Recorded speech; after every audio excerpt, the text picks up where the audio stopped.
Good evening. Before I start, I have the affidavit for mailing. The attorney states we did a mailing for the original hearing. It was supposed to happen in January. We also redid the mailing, certified mail, same method for the February meeting tonight. So there's two packages there. If the board would like to give a brief presentation, the closed set here. Yes.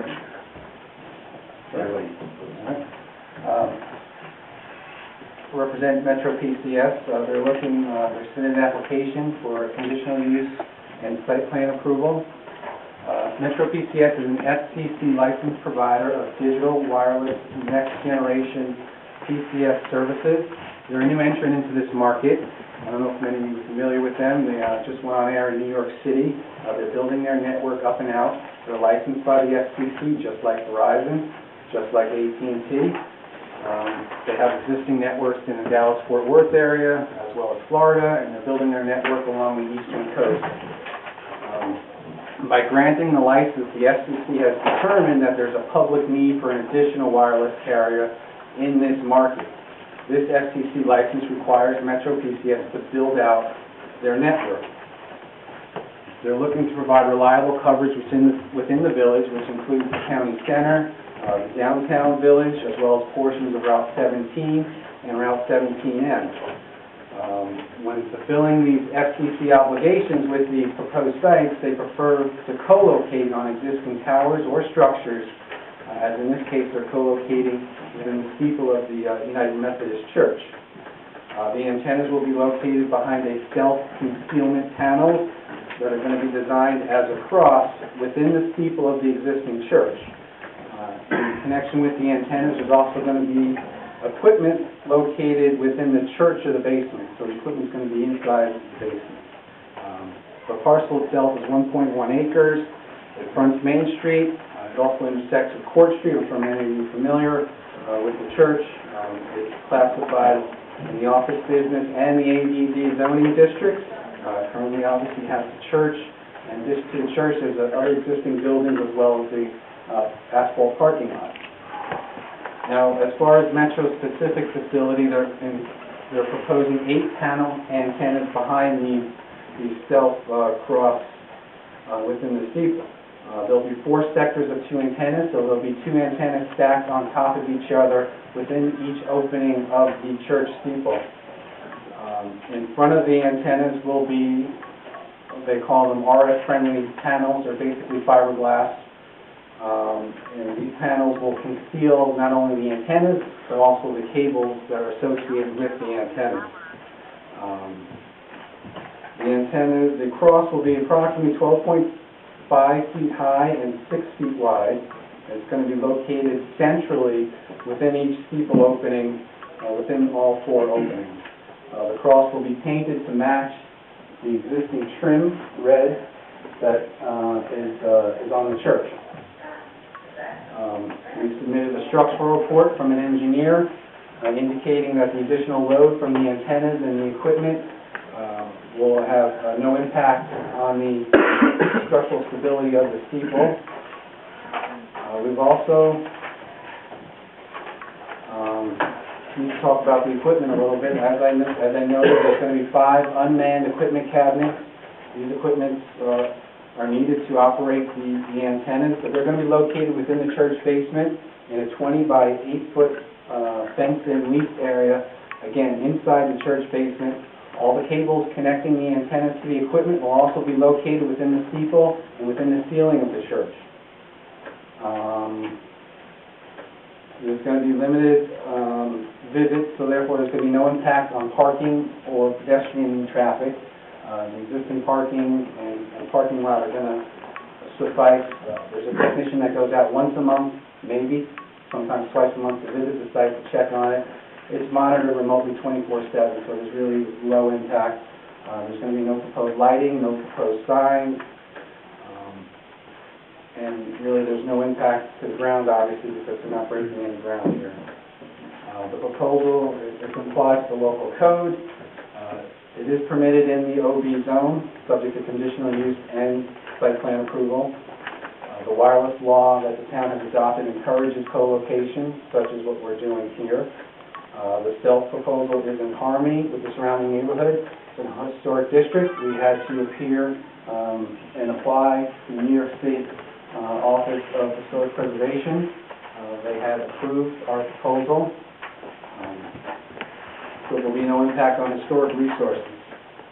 We submitted an antenna site FCC RF compliance assessment, and that essentially shows what we're proposing complies with the FCC's maximum permitted exposure limit in connection with the emissions associated with these antennas.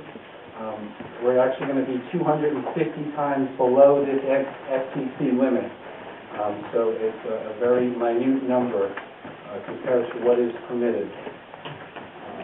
I have the engineer here. He can address, if you want, one of the planning board members has some specific engineering questions, as well as the architect's comments. But I don't know if you want us to wait till after public comment. Hello. Hello. Hello.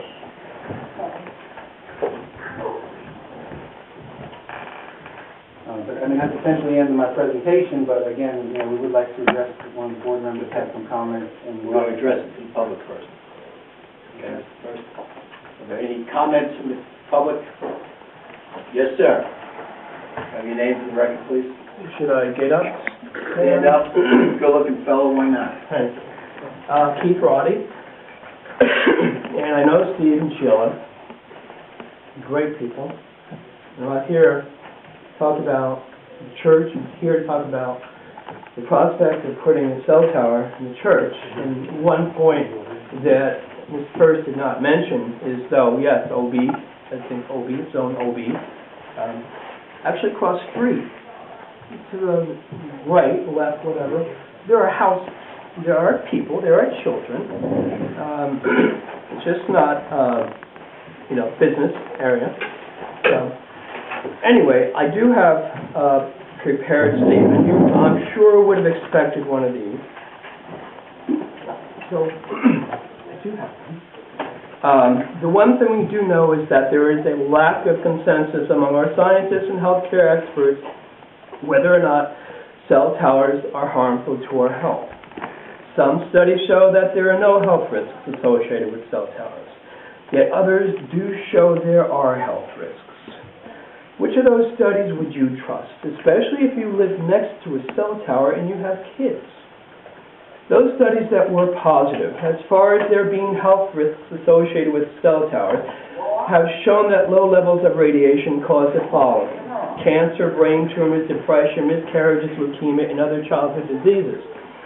A recent German study, which included 1,000 people over a 10-year period, found that those living within 1,300 feet of a cell tower were 3 times more likely to get cancer. Topping the list was breast cancer, with the average age of a woman getting cancer at 50.8 years versus the norm, which is 69.9. A recent Israeli study showed that those who lived within 1,148 feet of a tower had a 4 times greater risk of cancer. A study by Bruce Hawking in Australia found that children living near cell towers had a 2 times greater risk of leukemia. Over 100 physicians and scientists at Harvard and Boston University of Public Health have called cellular towers a radiation hazard. That's what these experts here in the States came to the conclusion of. 33 delegate physicians from 7 countries have declared cell phone towers a public health emergency. How can you disregard all these people, these scientists and doctors, and all these studies? Of course, our very own FCC recently found that cell phone towers pose no health issues. You have to put that in context, though. The FCC is not a public health agency. Instead, they're about regulating interstate and international communications, which has nothing to do with our health, just the health of our economy and our communications. And keep in mind, the federal government once told us that asbestos, cigarettes, thalidomide, and the blood supply were all safe. There are a lot of people, experts, scientists, and doctors who are convinced that cell towers do cause health issues, or that there have not been enough studies to show they do not. Me, I'm going to err on the side of caution on this one. Do you really think I would take a chance with my children's health? Not ever. If anybody is going to be affected by this cell tower, it's going to be children, the elderly, and pregnant women, such as those who come to service on Sundays or who go to nursery school there. They're the ones who are most susceptible. But I'll bet putting in a cell tower might provide the church with some much-needed income, but I'll bet putting a cell tower 50 feet from where service will be and from where the nursery school is located will only reduce attendance. The church is supposed to help people in the afterlife, not help put them there. I'm totally against this cell tower in a residential area of Goshen. Thank you. Thank you, sir. Would you like to put that in the record? Would you like? Fine. And how do I do that? Bring it right up here to me. What's your step key? What is your address, sir? 107 Webster Avenue.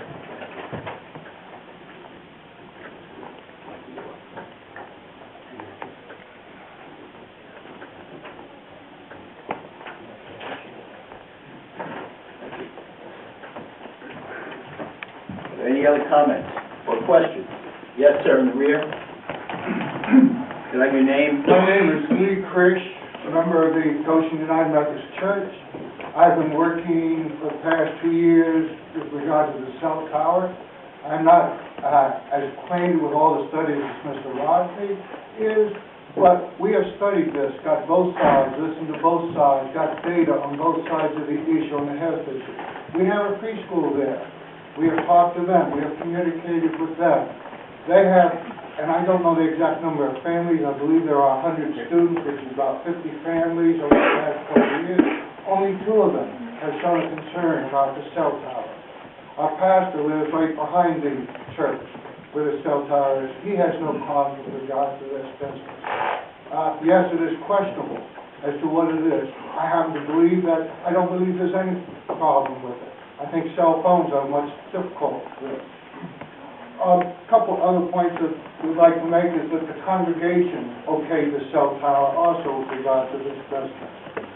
And with regard to the design, we were very amazed and very pleased when we got the design pattern, the cross that's in the top of the tower with regard to hiding these things. This to us means it is a church. It points out the church. Thank you. Thank you. Any other comments? Questions? Yes, sir. I'm the pastor of the church, and I live across the street from Keith, and I appreciate that... Can we please have your name, sir? My name is Stephen Piper. Thank you. And I live across the street from Keith, and I appreciate that he is exercising his right to speak. I'm a little hurt that he never came across the street to talk to me about this, and we could have sat down and looked at the studies carefully, and I have sheets and sheets of information that we could have looked at together, but that's no matter. As Lee said, we have been working on this for almost 2 years, and we certainly do not want to put anybody at risk, and we have looked at the studies, and we have seen that there are no studies that conclusively prove any kind of risk to people near this cell installation. And also, as I'm sure the community knows, there are 2 cell towers in the Presbyterian Church, 2 cell installations. We have written into our contract that we only are ever going to have 1. And I think that they may be even looking to get a 3rd. So I just wanted to make that be part of the record here, that this is an existing feature of the town, of the village. And if anybody has any questions about this, I would love to sit down with them and look at the data that they have and actually examine the studies that they want to quote. And we've been examining these studies for almost 2 years. Pardon me? And we, when we polled our church members about this, we were 100% for this. Not one person was against it. Thank you. Are there any other comments from the public? Board members? Jerry, I'll just note for the record, following Mr. Roddy's comments, and I'm not going to get into the scientific realm of the competing studies, but under the doctrine of preemption, the federal government has said that planning boards may not base the determination, decision-making regarding a cell tower in any fashion based upon the health risks with a real or perceived. It's not within Maybe the we went through that with the Presbyterian Church. Any comments from the board members? We did get something from, what we can discuss after the public hearing, from our architect. There's no comments, any additional comments? Do we have a motion to close the public hearing? So moved. Second? All those in favor? Aye. I'd like to open up our regular Village of Goshen Planning Board meeting, February 22nd at 10 to 8. Actually, first on the agenda will be Goshen United Methodist Church. We do have comments from our architect. Did you receive any of them? Yes, we did, and we submitted a response to your... When was your last dated? I have several of them here. Our last response was from Friday. I believe that was the 18th of February. I don't think the letter is dated. The letter first, we got you, we have an additional. This might be bad. Michael, do you have one? No.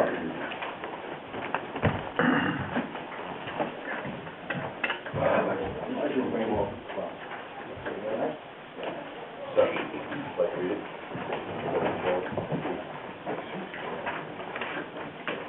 To be dated February 22nd.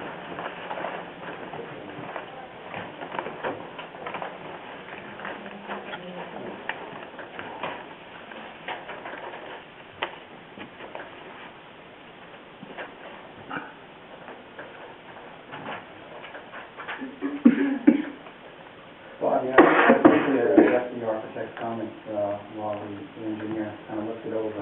He'll go over it in more detail. But I think there's a couple issues, at least from my perspective. One of the issues is, with respect to the proposed cross, it's something that was preferred by the pastor. This is a church. I don't think putting a cross in a steeple is out of character with the underlying use. It was approved by SHPO. There was a lot of back and forth, but in the end... What was the back and forth with SHPO? Well, the single, as stacking the antennas one on top of each other, you're still going to have a self-concealment panel that has to block the antenna. The idea was to propose a cross because, number one, because that's what the pastor had done, and number two, again, it's in keeping with the church. And again, SHPO had approved it. Board members, do you have any comments on this? Created a dilemma, the latest comment.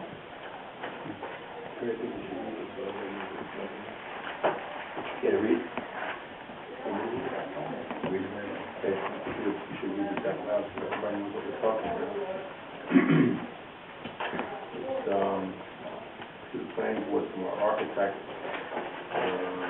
I received a copy of a letter from the applicant's architect, Alfred Galby, written in response to my earlier ABD review letter dated February 3rd. I also received a copy of the applicant's NEPA screening submission, which in part addresses the effect and impact on historical structures and includes a summary of the applicant's consultation with the New York State Historic Prevention Office, which according to NEPA screening report concurred with the finding of no adverse effect for the proposed installation. Notwithstanding this additional material, our office respectfully disagrees. Installing 4 large,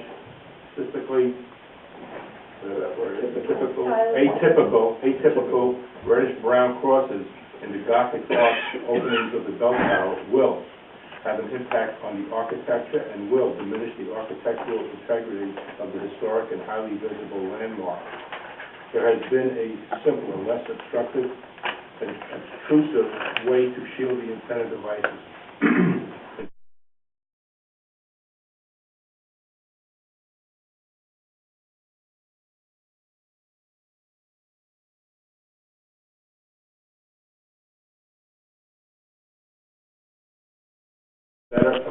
Be a better approach.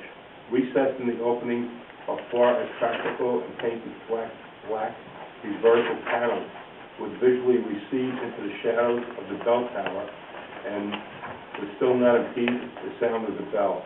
We recommend that the applicant submit a photographic representation of this version as well as a sample of the proposed panel material.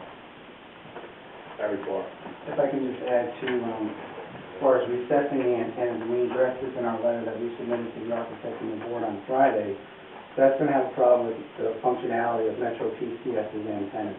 If you push the antennas back closer to the bell, the problem is the existing columns, which are relatively thick, are going to block the signal that travel out from these antennas. Cross enables us to push the antennas up closer to the opening, and therefore there won't be any what they call shadowing with respect to things blocking the signal. So basically, once you push the antennas back, the site doesn't work from an RF perspective. Board members?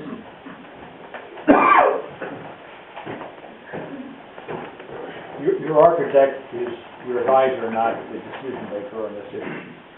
Correct. If it's helpful to you, you might ask, if you can't decide it tonight, to have the two architects present. I don't know if that's... Is there a picture of that, Lou? I think they need to talk to each Yeah, other. I think they need to talk to each other, they can maybe respond. I'm sorry, The picture you have is of the cross, above the antenna, of the... Yeah. Well, it's the cross, that Cross. issue, yeah. That looks like we don't have your a- exact response to the latest letter from the architect. It's because that's dated February 22nd also. That's what they're looking at there. I don't think he had enough. Did he review this? I think so. I just emailed it to him on Friday, and then he actually released the report on Monday. But it's dated yesterday. I don't know why. Dated February 22nd. Yeah. It was received, It was received yesterday by the board, and emailed to the architect on Friday. just came in at 4:15 today. This day. Yeah, yeah, I think that's a direct response to this letter, right? Yeah, But that picture was sent to the architect last Friday. okay. In He's fact, just sending it the back. picture that was Yeah. sent was a part of the original submission. Right. And also in that original submission package was correspondence from New York State Historic Preservation Office that said they approved the design. Again, this is something that the pastor has preferred. I think it's kind of hard pressed to tell a church you can't put a cross in the steeple. That's just my feeling. Architecture is a very subjective field. Some people may feel one way, some people may feel strongly another way. We have a feeling here, Exactly. a strong one. Obviously, I'm not discrediting his opinion, but I think the bottom line is, what we're proposing here is something that was approved by SHPO. They're a third-party objective. They took a look at it. They had no interest other than reviewing it for the state. They approved it. Number two, we have the pastor of the church who, instead of having a single panel, which was originally proposed when we talked to SHPO, he had asked for the cross. Number three, the functionality of the antennas will not work if we recess the antennas and push everything back towards the bell. I don't know if you can answer this. How many sectors are on this? There's 4 sectors with 2 antennas each. Each of them will have 2 antennas. 4 sectors, and each cross will have how many antennas? Each cross will have 2 antennas stacked on 6 top of foot each other. vertical, the 6 foot is one antenna, so the one's going from left to right of the cross are not antennas, it's just a panel to so the antennas are 2 on top of each other, so 4 Correct. sectors on. Is this a fiber site, or is this a microwave site? There's a few questions I might have to ask you. Is it a fiber site? Is that your name for the record, sir? Peter E. Papay, P-A-P-A-Y. Thank you. Are we getting any microwave antennas on this? No. We decide? So it's a fiber site, or is it going to be? They require a telephone service to go into the telephone system to carry the telephone call from the airwaves Right. to the ground wires.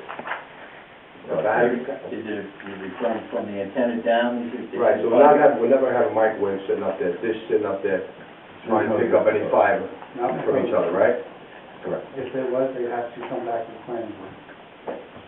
Are we having a generator involved in this? There's no generator, as a matter of fact, there's no applicant plug or generator plug that's Outside the proposed building. for this site. Right, correct. And we're gonna just have a battery cabinet downstairs? Yes. The batteries themselves are gel I know. cells, not a lead acid. And what are they rated for? Is it a UPS system? It's an uninterrupted power system, yes. 8-hour backup. Yeah. 8 hours. We have a BTS downstairs, battery cabinet, Yes. and what other cabinet? A series of 4 cabinets. Four cabinets, the small ones. Which are, the refrigerator size, I'd say, and then there's a power protection cabinet, for the electric service, yes. Or vented. It is, the proposed equipment is within a chain link fenced area that's 8 foot by 20 foot In the basement. in the basement. With no windows, no vent. No windows, no vents. Fire alarm? It's a large area. There are sensors within the equipment for intrusion, heat, etc. Fire alarm? Yes. Anti-system, no anti-system, no vent? Yeah, we have children in the building, as you, is it in the basement, is it in the back of the church, is it? It's in the basement, in the corner of the basement of the church.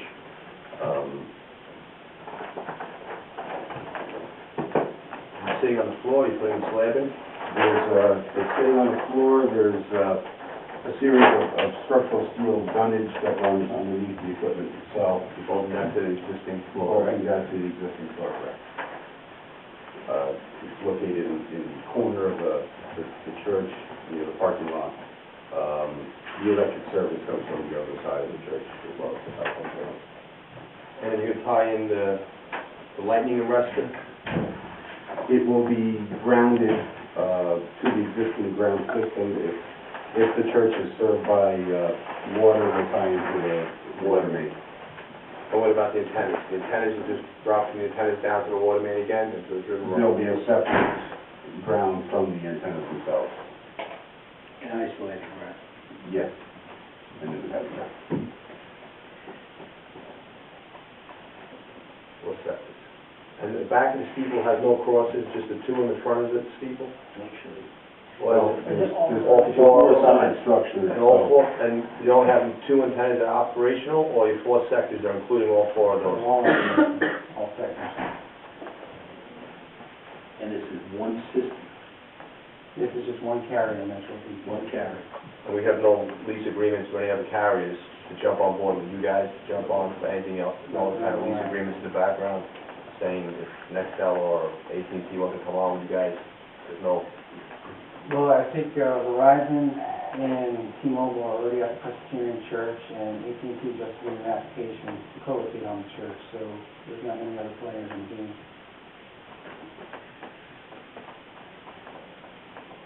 Well, second on the agenda is your name, I think. Okay, board members? We're back to the We're back to architectural we comments. beat them up as far as we could, as far as the We have a couple of vendors electrical, and everything else. a couple of electrical professionals. We're still standing. What about the idea that the architect who wrote the opinion from the village sits down with, Very cool. yeah, his name is Harry Carr, sits down with Alfred Galby, who wrote this letter, and the pastor, and come to some kind of an agreement about the architecture? I think he's proposed a couple of different proposals. One we responded to on Friday with our submission from Al, and this latest one, but like I said, both of them had requested recessing the antennas back to avoid the impact, to avoid any potential visual impact. And as I stated numerous times, it just won't work from a functionality perspective, because once you push those antennas back, then the columns that support the steeple will block the signal. you know, and again, the pastor of the church is requesting that they put a cross between the people. I think you have to look, you know, if you look at the section in your code that talks about the ABV, you know, it's not a question of who, you know, whether your architect likes it or doesn't like it. I mean, are we degrading the property value? Are we inherent? Are we not in harmony with the surrounding community for what we're proposing here? I mean, he may not like it, and he's entitled to his opinion, but I think the real question is, you know, what's the impact on property value? I don't think any. I don't think the church is going to sell the building. No, but I'm talking about the surrounding, you know, is it such a terrible... Anyone in the area? Is it such a terrible design that it's just totally out of character with the historic district that we're in? Again, SHPO has approved it, so I'd have to say no. You know, it's such a terrible design that it's going to degrade the neighboring property values and just ruin the historic district. Again, he may have a difference of opinion, but I think in the end, no, I don't think that's the case. Your suggestion for a meeting, I think, might be a good one, although from Mr. Farr's letter, I'm not so sure that there's much room to move, but his other suggestion was to come forward with the proposal. I think the proposal would have to be one that would be flush to the exterior wall to be functional, so that both he and, if it came to it, the board could look at it. So maybe, I guess what he's proposing, if you put it in context, would be a single vertical bar in the same location as the cross that would be black rather than red. Functionally, it wouldn't work if it's recessed, so it would have to be in the outside. And Mr. Farr, as well as you, would have an opportunity to compare those two and see which you thought was more appropriate. If they find the middle ground themselves, I'm sure if you've got two architects recommending the same thing, you wouldn't have much difficulty with it. But I don't think the meeting, other than a possibility, is what this is about. It's really for you to make your decision. The antennas, 6-foot-high vertical antenna, correct? Two of them on top of each other? We're actually two different sizes. Two different sizes you're making it. So Yeah. you're doing a 4-foot and a 6-foot? How are you making the antennas up? Yeah, there's 54 inches and 62 inches tall. There's, on one of the drawings, there's a detail that the antennas themselves. Is this going to be two antennas on top of each other, and then we're going to wrap it? Or is there Yes. going to be a seam between it? Well, what happens is there'll be a structural pipe so that the Right. antennas can mount one over the other on that pipe. That pipe will be rigidly connected to the brickwork of the steeple itself.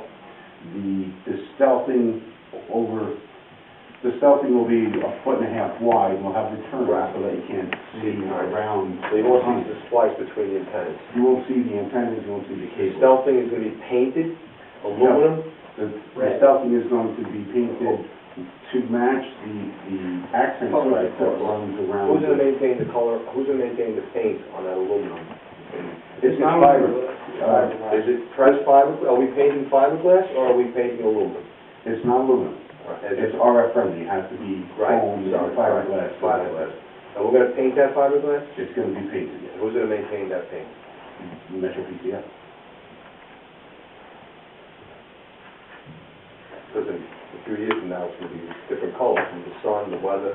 So that red's going to turn into a brown, it's going to turn into a rust color. But theoretically, you won't be able to see it. Oh, you're going to see it.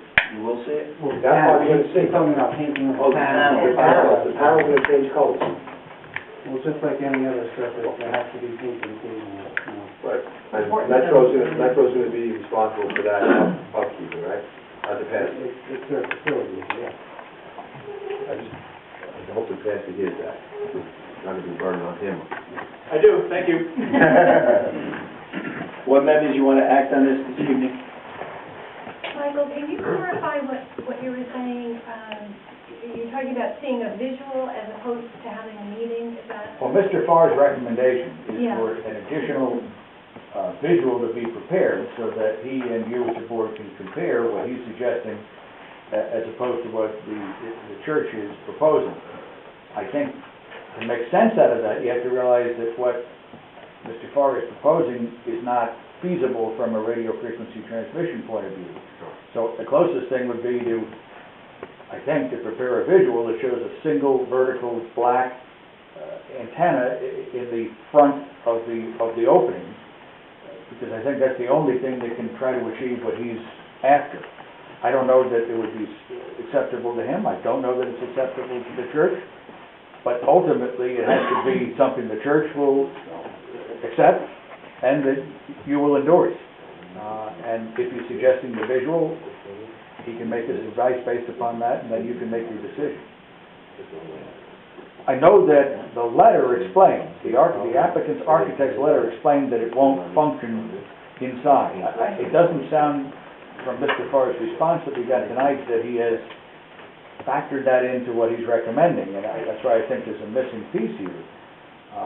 The meeting might sort that out, but I think you got to be prepared, if you can't make up your mind tonight, to be in a position for you, which is what the code requires, to make the decision at your next meeting.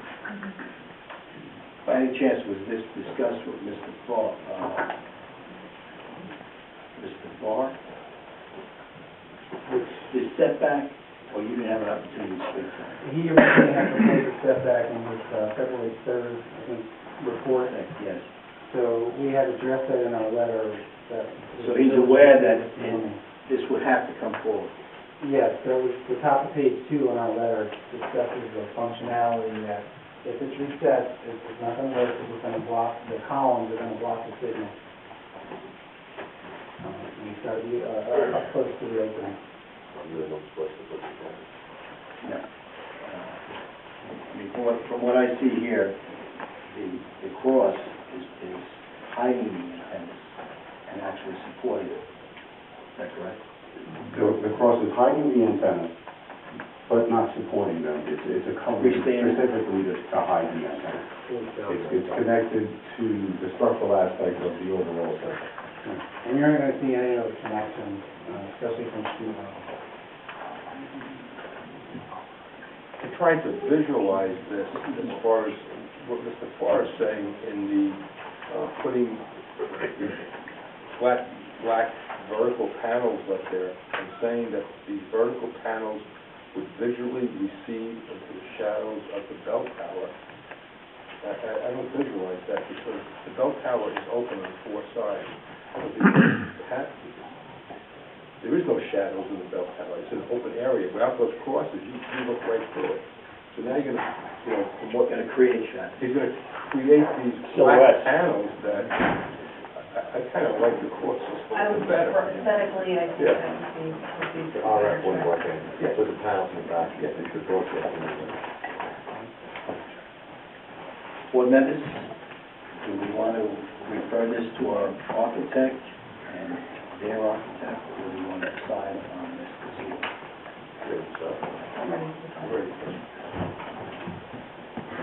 I will be the consenting ruling on that, but majority rule. We have a motion, is there any, Michael, where are we? Well, a couple items of house cleaning. You had issued a notice of intent to take one action under secret. You had issued a notice of intent to be the lead agency on December 14, 2010. No other agency has challenged that, therefore I think you should note that your status as lead agency is now finalized.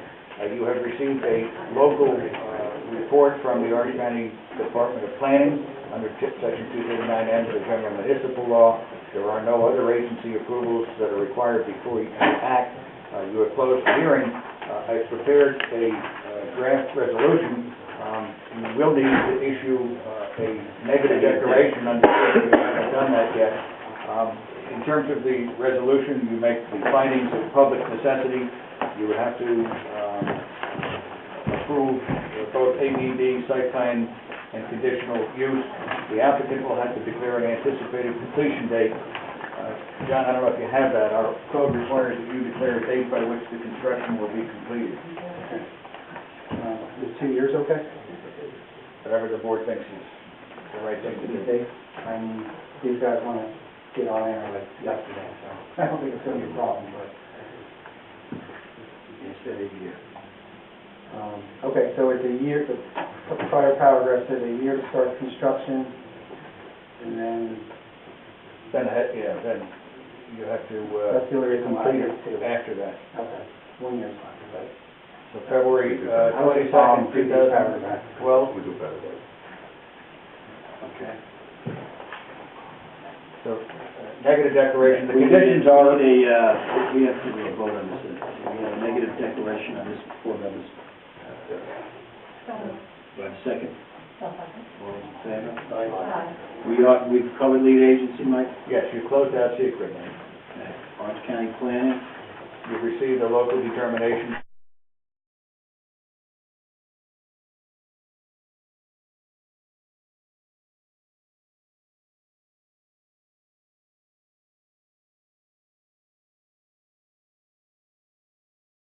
Maybe Bill votes on. Okay. Any other comments from board members? We have a motion to approve this application. I'll make that motion. Do we have a second? Second, with the conditions that... With all conditions, Mike, is in there. All those in favor? Aye. Opposed? well, I prefer that there be some consultation with the two architects and come up with a compromise to the recommendations of the Red Cross. Okay, John. Thank you very much. Next on the agenda, First Presbyterian Church, 33 Park Place.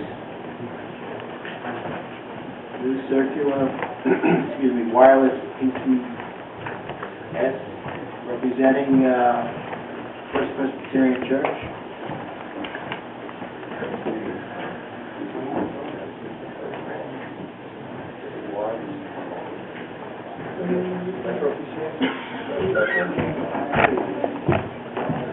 You representing, Yes, I am, I apologize. let's say, going home? I can't bow here all the time. So get my approval.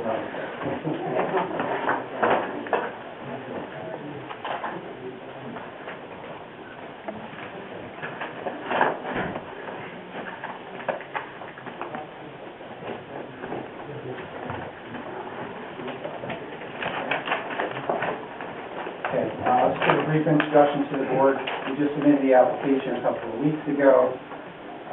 This is an application by AT&T. They're seeking conditional use and site plan approval to locate antennas on the existing Presbyterian church.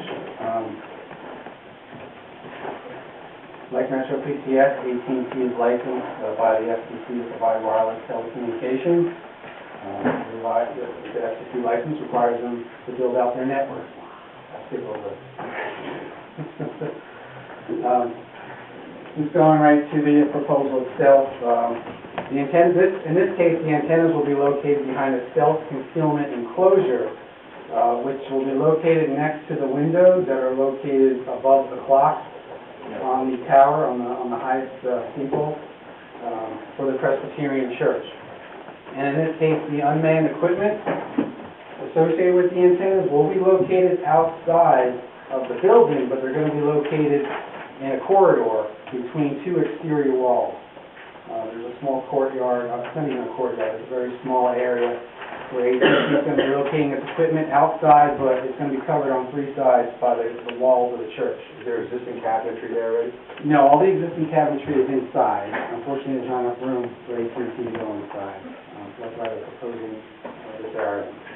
The parcel is 1.8 acres. The church, as many of you are aware, is located between Main Street and Park Place. It's zoned office business and ABD.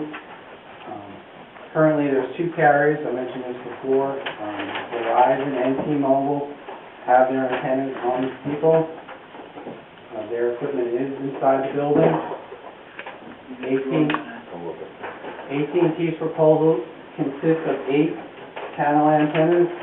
Again, they're going to be located behind self-concealment enclosures. We have details that we submitted with the site plans. We also have a photo simulation from various viewpoints around the church showing what it would look like. The enclosure's design is going to be designed to match the steeple's existing color and texture. And again, you're going to have 4 sectors of 2 antennas. So each side of the steeple will have 2 antennas. The antennas will sit next to the window, on each side of the window. These antennas are approximately 51 inches by 12 inches by 6 inches deep. Again, we have a letter from a structural engineer certifying that the proposed load from the antennas will be minimal. As far as the equipment cabinets, there's about 10 equipment cabinets that are going to be located, again, between two exterior walls of the church. The equipment cabinets, they vary in size from, they're basically like appliances, similar to Metro PCS's equipment cabinetry. What's the enclosure for those things? There'll be a fence. There'll be a fence enclosure in the one opening. There's a picture of the fence, the enclosure? Yeah, there's a fence detail, yes. Can you see through the fence? Actually, it's funny, I didn't see any vinyl slats. If you need front fence, we can certainly insert vinyl slats. In this case, all cables will be run through, down the steeple, through the church, until obviously you have to go outside towards the base of the church in the courtyard to get to the equipment. You have to wire them? But all the cables will be wired inside. No. Yes, penetrate the... Again, just like Metro's facility, there's limited parking is needed, there's limited access. Once or twice a month, the technician comes out, they monitor it remotely, 24/7 via computers. It really has minimal disturbance on the surrounding community. Will there be a cable tray from the cabinetry to the building? Yeah, and you're gonna be involved. That's a cable tray. We're dedicating, Coaxial. total of 16 unistrut supports. That type 16 poles on unistrut supports. Constructed masonry floor.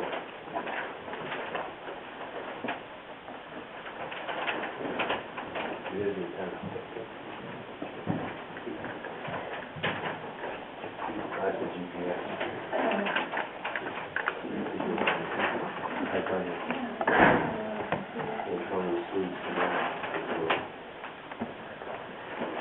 Yeah, there's 2 other antennas up there. Correct, well, there's 2 carriers up there. Total of, I'm not sure what the total amount of antennas, I know there's at least 4. I'm not sure what the total amount is, so I can find that out. You said there's 2 Two carriers. 2 carriers, 4 windows. Verizon, who else? T-Mobile. So amongst those 2 carriers, they may have probably 80 antennas each. I'm not really sure though. And you have the room up there for these additional antennas? No, these are on the exterior, the others They're on are the in the window. The Correct. exterior of the building? Yes, but there's going to be another cell. In the bound volume, there's a simulation. Yeah, if you look at it,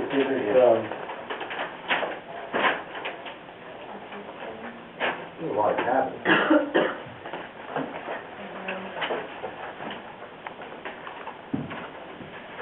If you look at Exhibit F, there's before and after pictures from certain angles. Again, the concealments are going to go right next to the windows that are above the clock, one on each side. Nine cabinets? Approximately 9 or 10 cabinets. That's so many cabinets. That was a lot of that. They usually use AT&T usually uses a shelter. Yeah, They put their cabinets inside, but because they're the space they're dealing with, they want their cabinets into How many the cabinets? A lot of cabinets.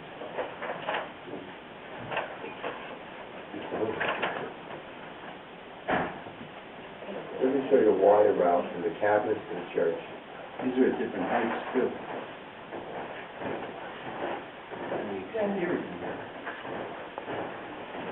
The other panels are fashioned inside, immediately behind that window, or this is on either side of the window. Either side where? Either side of the window. They're on the interior. Oh, the inside one. The existing ones are, these are on the outside. Where are the new ones going?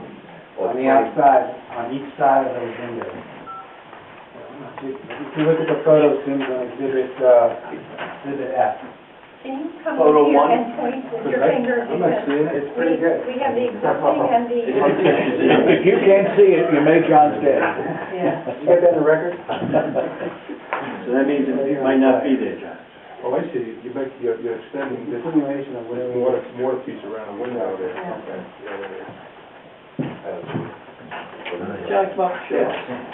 Look around the window there. looking around. The trim around the window is original around the whole window. Yeah, I do. See it now, right?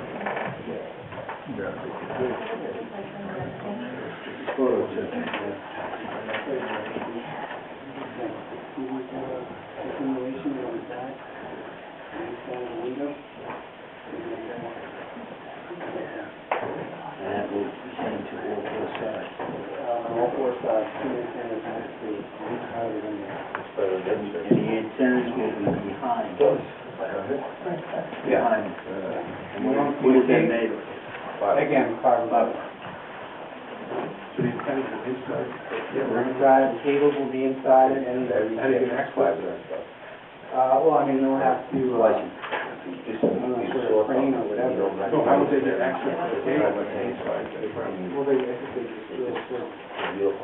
From where? That color. It could be, it's in the picture, but the coloring of these from the masonry to where this fiber is SAB, they can so off, especially with the other church. Same thing, the color. That one I have to see. The color would be way off. Color? Yeah, the color could be way off on top of, the coloring can be so off on this, between the masonry color and the new, same with that church, that's why I kept saying to pass it. This has to match, this has to be maintained, this color has to match. Same thing with this is a natural color. We don't want a beige compared to a tan, it's gonna be obvious. Where it's gonna stand out. It's the center of the village. What do you need that's gonna help you? I mean, just keep in mind, this is 127 feet from the street level, so it's not like people are gonna be looking at it from 10 or 20 feet away. I don't know how you would present it to the board, but the palette. Where do you live? Your first name is John? Yes, I don't call them Hudson. I live in Goshen, and I look right at that tower every day. It's right out my back door. Maybe I have binoculars, but it's a fantastic stonework. Fantastic. The color can be tricky, Jerry. Yeah, well, The color can you? I'll go back, See what you get. see what I can come up with. It's not even rock, it's gonna be That's what I'm a piece of fiberglass. Big next to the. But it's gonna be textured too in a way where it's gonna match the film. It's not just gonna be painted one color, it's gonna be a textured kind of color. Is it possible to fabricate a piece and bring it in? Yes, the architect will have to look at it. Has to look at this anyway, right? Yeah, I would suggest that you bring that in. Tough spot to paint, Joe. You don't want to be up there. 215 feet. Once it's up there, no, It's gonna be a stucco. It's not gonna be stone. Birds ain't gonna Is be this able to fiber? Is this, It's gonna look like stucco. is It's this not gonna fiber? look like the stone that's there. No. Right, it'll be The fiberglass. antenna with the cable coming down. Mhm. What kind of cable is that? What, the coax is running there? Yeah, it's flat. Yeah, that's your 5/8 coax, is running from the roof down to the back. On the interior. Yeah, everything's gonna be inside and run through the, I just had to see the penetration from the steeple to the yard, and how the cable trays will lay out back there, so it's visible. And the fence would have to shadow the cabins as well. And I don't know why you have 9 cabins for. well, again, I'll have an engineer. Indicate, see a contractor to install long red slats along both sides of the chamber fence. Where is that gated area? That's in between the two buildings, is that correct? Correct. If you go, I can't find that before. Oh, John, say it easy. correct. Here's the sanctuary on the Right. side and the, There's an open area here.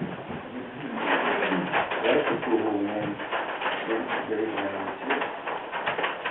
And that's approval, and then put everything under the table. Where am I looking here? On to the street, in this area here. Somebody help me out with this. It's, just tectonic. This is the equipment right here. Okay. Here's the sanctuary on one side and the mountains on the other. The right-hand corner is the fence. Park right there? Well, this is facing down, so. Well, that's behind it, right? Is this out towards? Methodist Church.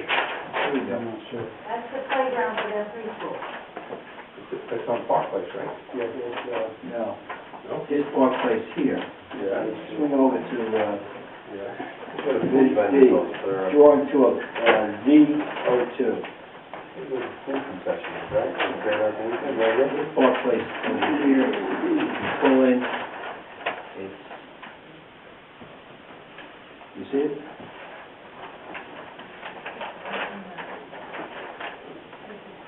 Like it up, is the generator involved in this? Is there the Is there a generator? generator? Is there an existing generator?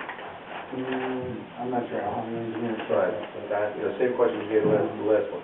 Generator, the Hubble plug, where the generator would be sitting if it was one thing temporary. I don't think, diesel generators, I don't think AT&T ever uses diesel generators. But I will- Even on an outage? Even on an outage? You wouldn't? Okay. Well, we like to know for sure.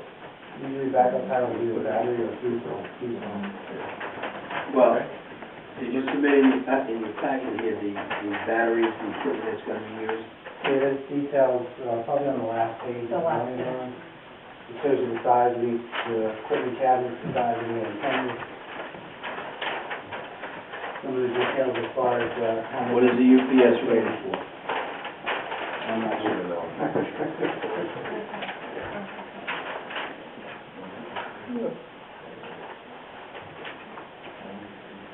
Well, the GPS, The antenna. where's the GPS going, on top, or is it going next to the shelf, or next to the cabinet? He shows me right here. So that means you're gonna see that antenna from the cabinet floor. You're gonna see this, if it's not high on the fence line, this antenna, you're gonna see that protrude against the fence line. It just bolts up to the cabinet. I mean, it doesn't really make a difference, GPS antenna, but. This GPS is going to be mounted to the rear facade, Yeah, approximately 12 feet. right. You're gonna see that antenna. That antenna you're gonna see. Well, the size of the GPS, I mean, it's Small. an 18-inch pipe and, you know, maybe like a 16-ounce cup on top of that pipe. That one you're gonna see. 6-foot high fence.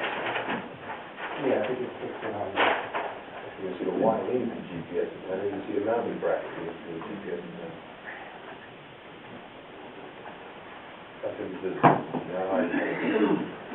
Show us how it's going, the cable's gonna come out of the building. You know, kind of a rack system you're gonna put up, and where this GPS antenna is, Yeah. whether that's gonna be above the fence line. If he's putting the cable rack in, I'd like to see the run for the cable rack, from the penetration of the steeple to the dunnage of his cabinet. How's he plan on doing that? I don't know if he's going up, he's going, yeah, right, where's his cable rack going? I think he has a basic, you know, Yeah, he has something that's showing us coming through the wall, basically.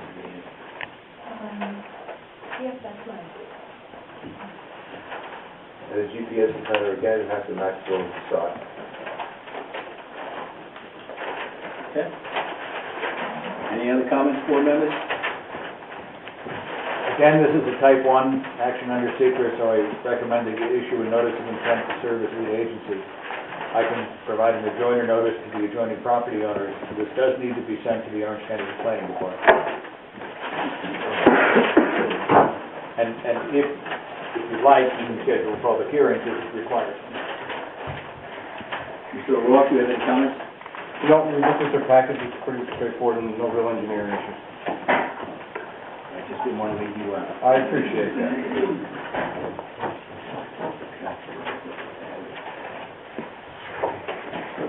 No approval tonight on this. Can we schedule a public hearing for next month? Board members? Board members? I hear from one.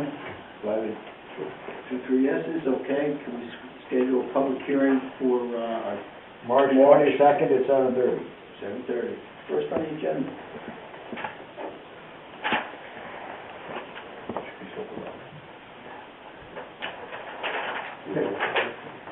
Thank you very much.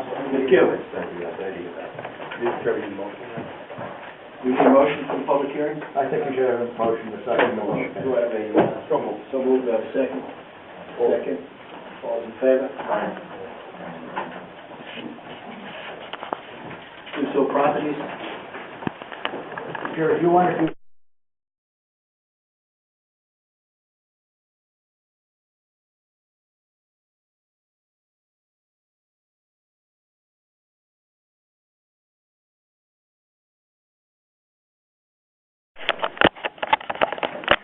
Did so we get that letter? ready for signature. Did we get that letter? From McDonald, yes, that Yes, we was... did. We have that letter in the file. Board members, any comments? Boy, this is a letter you both asked for signature, isn't it? Correct. Yeah. Let's have the extension. How long was the extension? Let's do it. We do the extension. You gave the extension last, actually, that may be why it's up for, the extension would be running out now. Right. The last extension would be running out February. February, right? We're doing another year extension, is that what we're talking about? Not that I'm aware of. No, you're looking for final approval. That's what they were requesting. We basically approved it, and it was extension because of the water that we can't supply. So the county said. Correct. Says the county. Yeah. Any comments from the board members? So now the county says the potential supply is water? Correct. Correct. We approved it, right? Very satisfying. We need an extension. But that's what I'm saying. It runs out. Well, what is the date on? It was extended through February of 2011. That was the action taken previously by the board, but they came in for a final approval. Correct. And the only conditions that were waiting for the board on the final was the independent confirmation as to no McDonald. changes, which the board got from McDonald. And the other was from the county. From the county, and they submitted correspondence from the county that they're ready to approve it. It's ready to approve it, and did approve it. They can't sign off on it until they have this approval, the final from this board. They approved the designs. They The layout. indicated they're ready to approve it as soon as this resolution is adopted. Do I have a motion to approve this project? Do I have a second? I'll second. Very good. All in favor? Aye. I'll leave with my friends.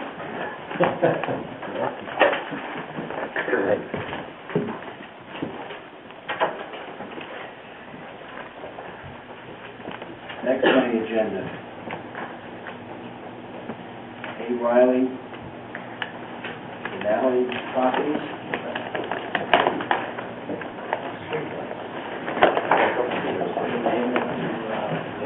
Good evening. Mr. O'Donnell. How are you? All righty. Come back as you requested. January. Well, yes, hold on, sir. We missed that meeting because of weather conditions. Yes, sir.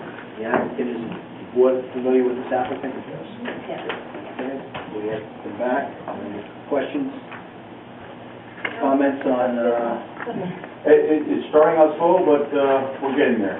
We're all excited to get started in the full swing of things here in this the upcoming busy season. Next month. I'll be there. okay, we got a potential customer here. All right, board members, do you want the applicant back next year, or is we happy with, are you going to expand it? That's one of No. my questions. No, just, Yeah, you're gonna clean up at the end of the year, like you did this year, right? yeah, everything was gone. Mr. Riley was perfectly amenable to all the planning board's conditions that you gave him. He even went over and above for public safety, and then all he would say was a perfect gentleman during the course. That's got a seal of approval there. That's heavy. Actually, it looks a lot nicer than I thought it would. I mean, it's nice to, the way you had things laid out, and it really looks like. Where's this place? Thank you. Next to each other. Outside. Stanley, would you like to tell me? Got a better spot. All right. Mr. Riley, I think the board, very satisfied with the performance. Thank you. And I don't think it's necessary for him to come back next year. Do we have to vote on that, Mike? I don't think so. Thank you, best of luck. Thank you very kindly. Good job. Thank you.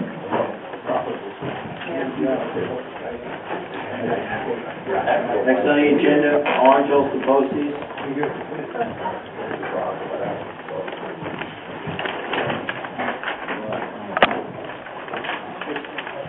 I don't know, Jerry. Watch your step. Yes.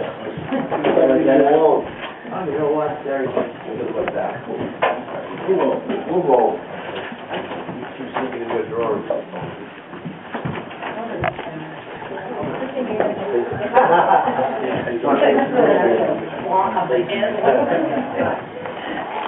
They don't vote.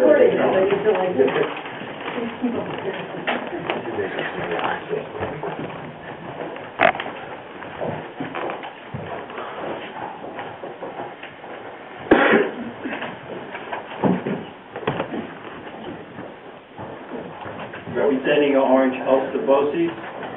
Hi, I'm Deborah McBride-Heppis, Assistant Superintendent at Orange Ulster BOCES. Can I just continue and Go right ahead. tell me how this works? Okay. Thank you.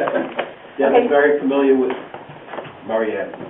I am, and now Parkway, but I miss Murray and all that traffic on there. People blocking the driveway, so it's a good. There's no antennas though. Not one, not one. So if I could just introduce my colleagues that are with me tonight, I have Carrie Stroka, also very familiar with Goshen. She lives up on Gregory. Carrie's our Director of Special Education, Orange Ulster BOCES, and Mark Coleman, who's our Director of Operations. And of course, our colleague, Mark Pellinger, who will keep me straight if I go astray over here, right? So they need you to jump in. Okay. So I represent Orange Ulster BOCES here tonight, and as all of you I'm sure know, Orange Ulster BOCES is Board of Cooperative Educational Services, and we're a regional public education service organization. There's 37 of us across the state, and we provide educational services to 17 school districts in Orange County, as well as Marlborough and Ulster County. So why are we here tonight? We're here to ask for conditional use permit, as well as we're seeking site plan approval for the use of the Arden Hill campus. And once we hopefully obtain that approval from you, we then have to approach the State Education Department for their approval. So as you know, this is a kind of a new process for us in the schools because typically we come under the regulations of SED. But in this case, since we're leasing the property, we're hoping to lease the property from Arden Hill, we must first go through this procedure. So with that said, a little bit of background for our project. We became interested in the Arden Hill campus the more and more we looked at our current programming in Orange Ulster BOCES. We are full on our Gibson campus as well as in most of our satellite locations. So certainly the geographic center of the county is where Arden Hill is.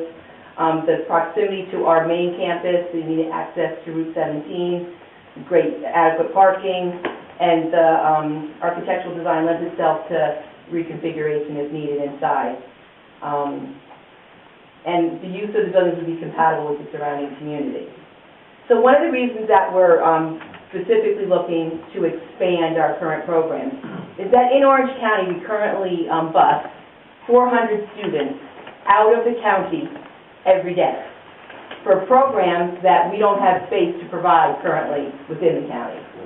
So certainly it's one of the issues that all of our school districts deal with, and they're primarily special education students that are being bused outside the county, and if we had the space, we could create those programs and keep those students closer to home. It's a gigantic savings to transportation costs. We're not necessarily going to save on tuition because they're going to pay tuition where they're going, the districts will pay it where they're going now, where they'll pay it to us.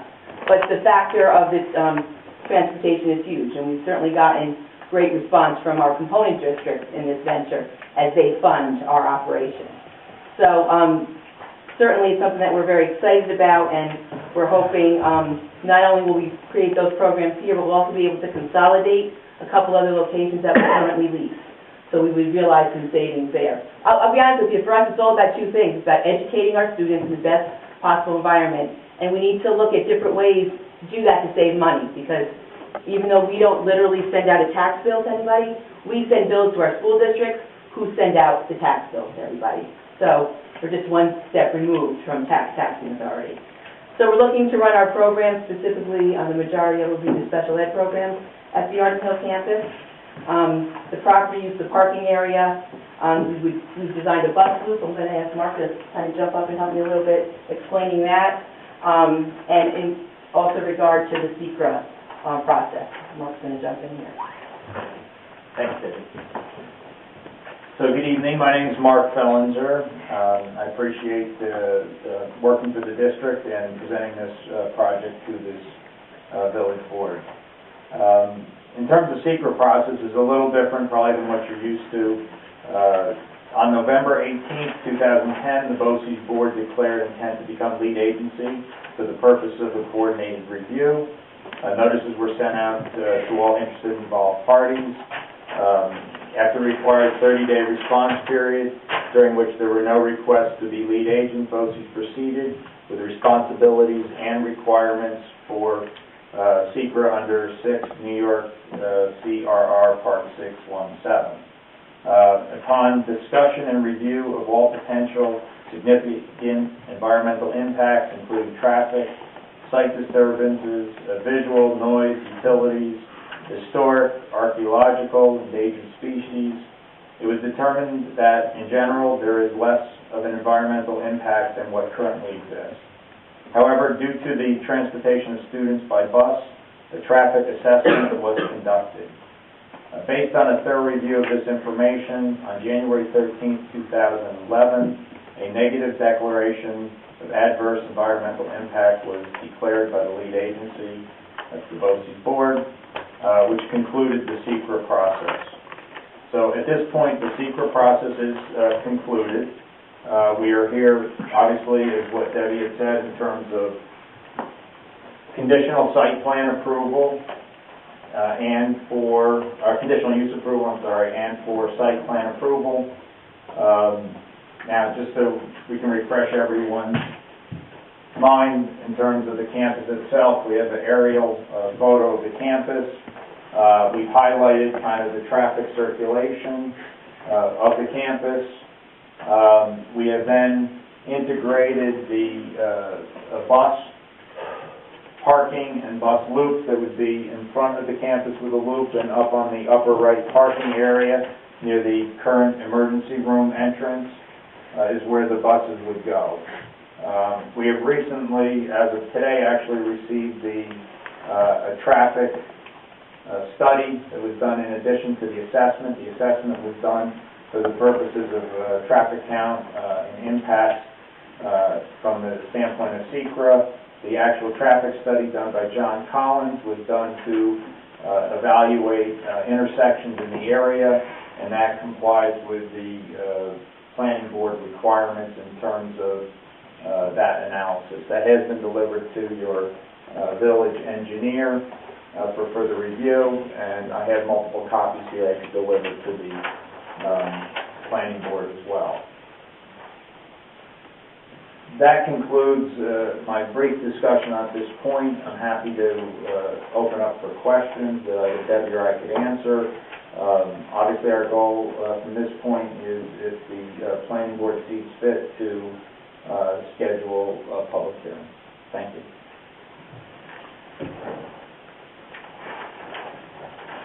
John, why don't we hear from you? All right. As the engineer has stated, this evening we did submit a traffic report that we will take a look at. Initially, that was one of our concerns, I think, as well as some of the board members.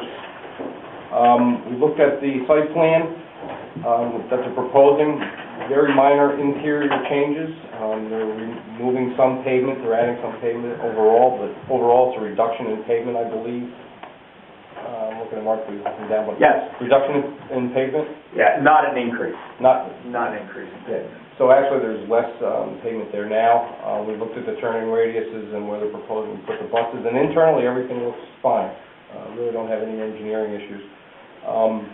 As the stated, SECRA has been taken care of by BOCES. We'll review the traffic. I think you need to defer to Mike on this, a 239 referral, because you are granting a conditional use and a site plan approval, so I think perhaps we're going to go to the county. And you probably want to refer to New York State DOT because of the interchange right there. But other than that, interior, everything's fine. The one thing I do note on the traffic study that was the preliminary one, there is some issues with sight distance, but that's pre-existing, I believe, and I haven't looked at your new report. I'm assuming it's the same for sight distances don't meet the typical DOT requirements, but again, it's pre-existing there now. And other than that, everything looks good internally. Michael? Secret is closed out, as you've heard, with a negative declaration. It does have to go to the Orange County Planning Department, and 10 days before a hearing, I think it's within 500 feet of the town boundary, your property. Yes, It also has right to on. be sent to the town of Goshen clerk.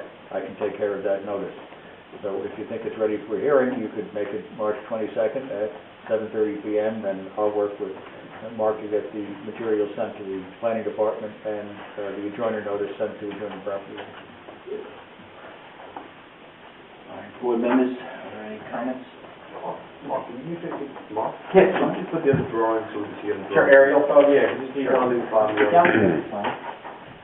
And I will say, we did also meet with your fire chief and your police chief and discussed any concerns they have. And you have correspondence from And we have You have correspondence. comments from January 13th from the fire department and January 14th from Goshen Police Department. By any chance, we get any comments from the highway department? We have not gotten any comments, we have not had specific discussions. Is that a village road out in the front there, or is that? Well, it's kind of interesting, you want to, we have researched this some, and, no, I have an answer, but the best we can do. No one's going to It's a mix, recognize it. it's a mix, it's a village, basically, you can see the, let's see.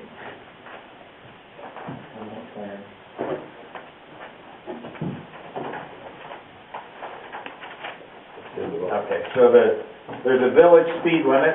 The first one you see is existing village speed limit line right here as you come off the interchange and come back up Harriman Drive at this point. And basically, this is where it becomes the village. It's out in front of the entrance of what's known as Medical Arts Building number 1. And let's see, you can also see that pretty much on the tax map. If you look at the tax map in the right-hand corner, you can see the line between the village and the town, that it just about coincides with this village speed limit. So, at this, from this side back to the interchange, it is a town road, and from here up it's a village road. That's what we understand. But all of the campus is in the village. But all the campuses in the village. The property line, again, as you look around it, the property line wraps around the village line, wraps around the property, the entire property, and then it goes actually just beyond it, too. It goes on down. That's been that way for many years, and I think Dennis Kaplicki is the one who did it. And just to be clear, so, while it's up to, is the Orange County Department of Mental Health building is a separate parcel, not in the lease, not part of the property that we're discussing. But this one? Yeah. That's where the health department's building is. Their building is right here. They have their own parking, et cetera, around it on this side. Are you taking the whole site? Are you going to take? It's basically where the lease line is basically the property line. Doesn't include the Life Care Center. It does include Medical Arts Building 1, 2, and 3, as well as the greenhouse, and that's it. Yeah, the two small offices right behind. It does include, yes, it does include that. So the only part of the Arden Hill campus it doesn't include is the mental health building owned by the county. And the Life Care Center. Well, that's not part of Arden Hill. Right, okay, right, correct. Any comments for me? I do have one or two. Potential growth. Which building are you going to use first? The main. Main building? Yes, You're fully occupied? not right off the bat. We're gonna, our plan is to slowly move out of 3 of our other buildings. We currently lease the Liberty Street School in the city of Middletown. We currently lease a portion of the Main Street building here in Goshen, the 2nd and 3rd floor. And we currently lease a part of what we all, I think, know as the Playtog property. We lease some space there. So we have leases with all of those, and we'll peel off those slowly. as well as our lease that we rent for the Monroe Woodbury School District down in Harriman. So that would be the first building we would move, because the Monroe Woodbury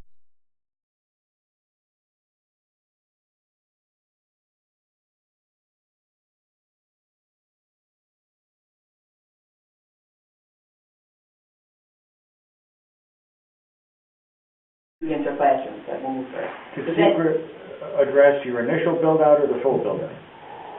The full build-out.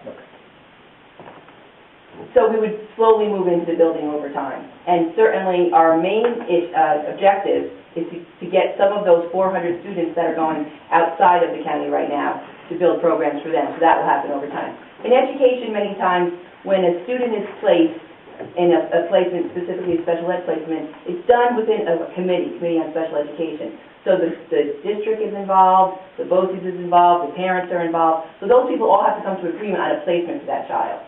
So changing 400 students is not going to, their placement is not going to happen overnight. So we're going to grow into the space. Will you be leasing out space? There's a possibility that we would look at leasing out space to not-for-profits or county agencies possibly that would have some kind of synergy with us, if that would make sense. And that was actually one of the questions from the State Education Department. They don't want us to become a landlord. That's not the business we're in. But to lease space that would have a benefit for our programs and our students would be a possibility. But just so we're clear in terms of traffic impact, in terms of the quantity and number of buses, parking and all, it's all laid out for complete occupancy of the building, full occupancy. In the traffic study, was the... We did two things. We did an assessment, and which you have a copy of, and then we did the actual traffic study having to do with the impact and level of service on the intersection, and that's something you specifically do require as one of your planning board items. So that did look at the interchanges, intersections, and you can see it if you'd like. I have the multiple copies here for the planning board, which I'm happy to give you. Actually, you don't have that yet. I just brought them tonight because they just received them today. But I'm happy to hand them out, and I gave one to town engineer, village engineer. And that looked at the interchange of 17M and South Street, the interchange of South Street and Harriman, and the interchange of Harriman and the intersections onto New York State 17.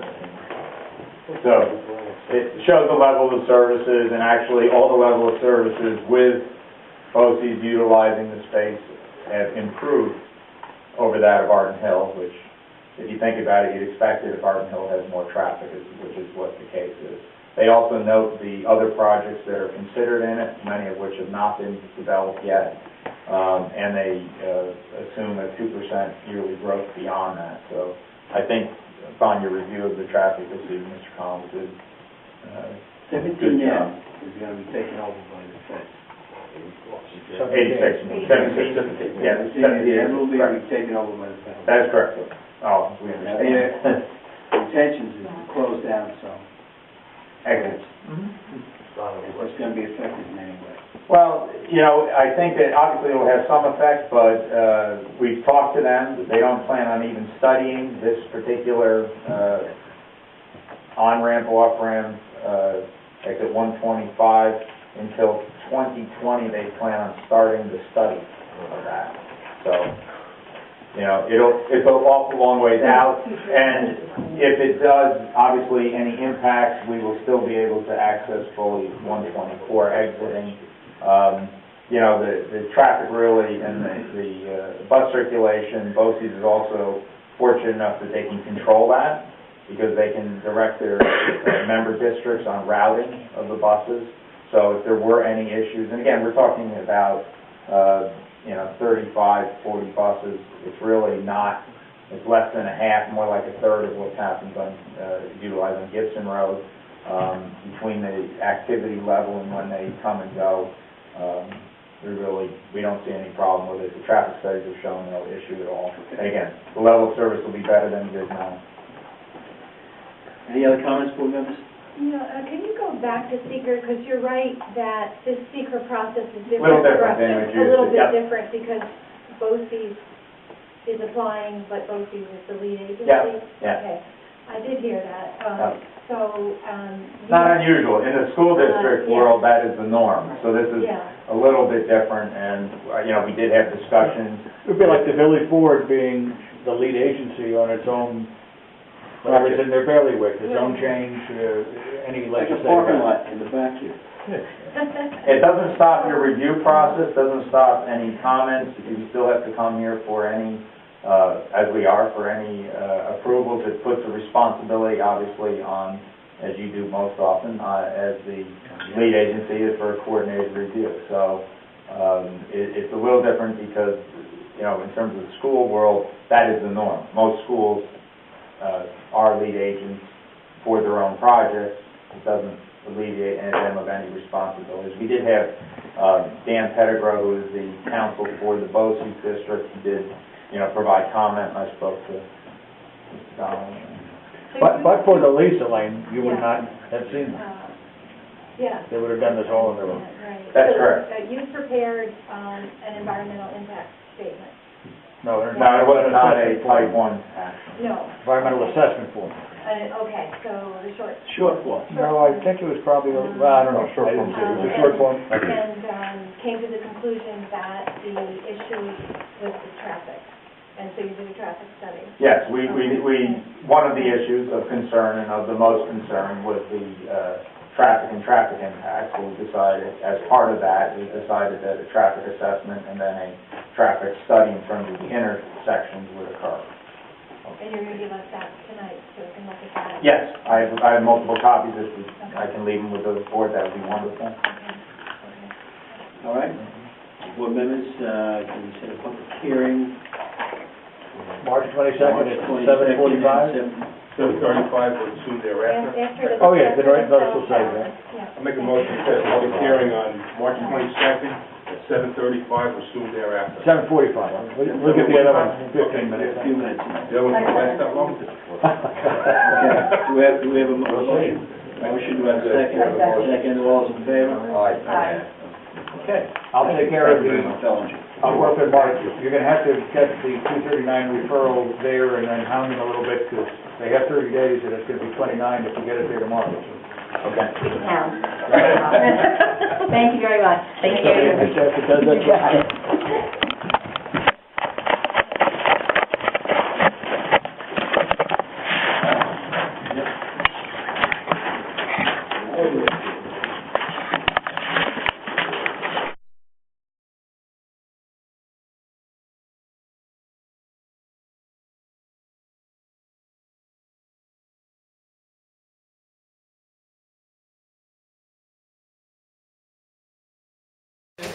Still hanging out? Yeah. More stuff. Thanks, that's what I was saying. Thank you. Take some more stuff. Email. Yeah, thanks.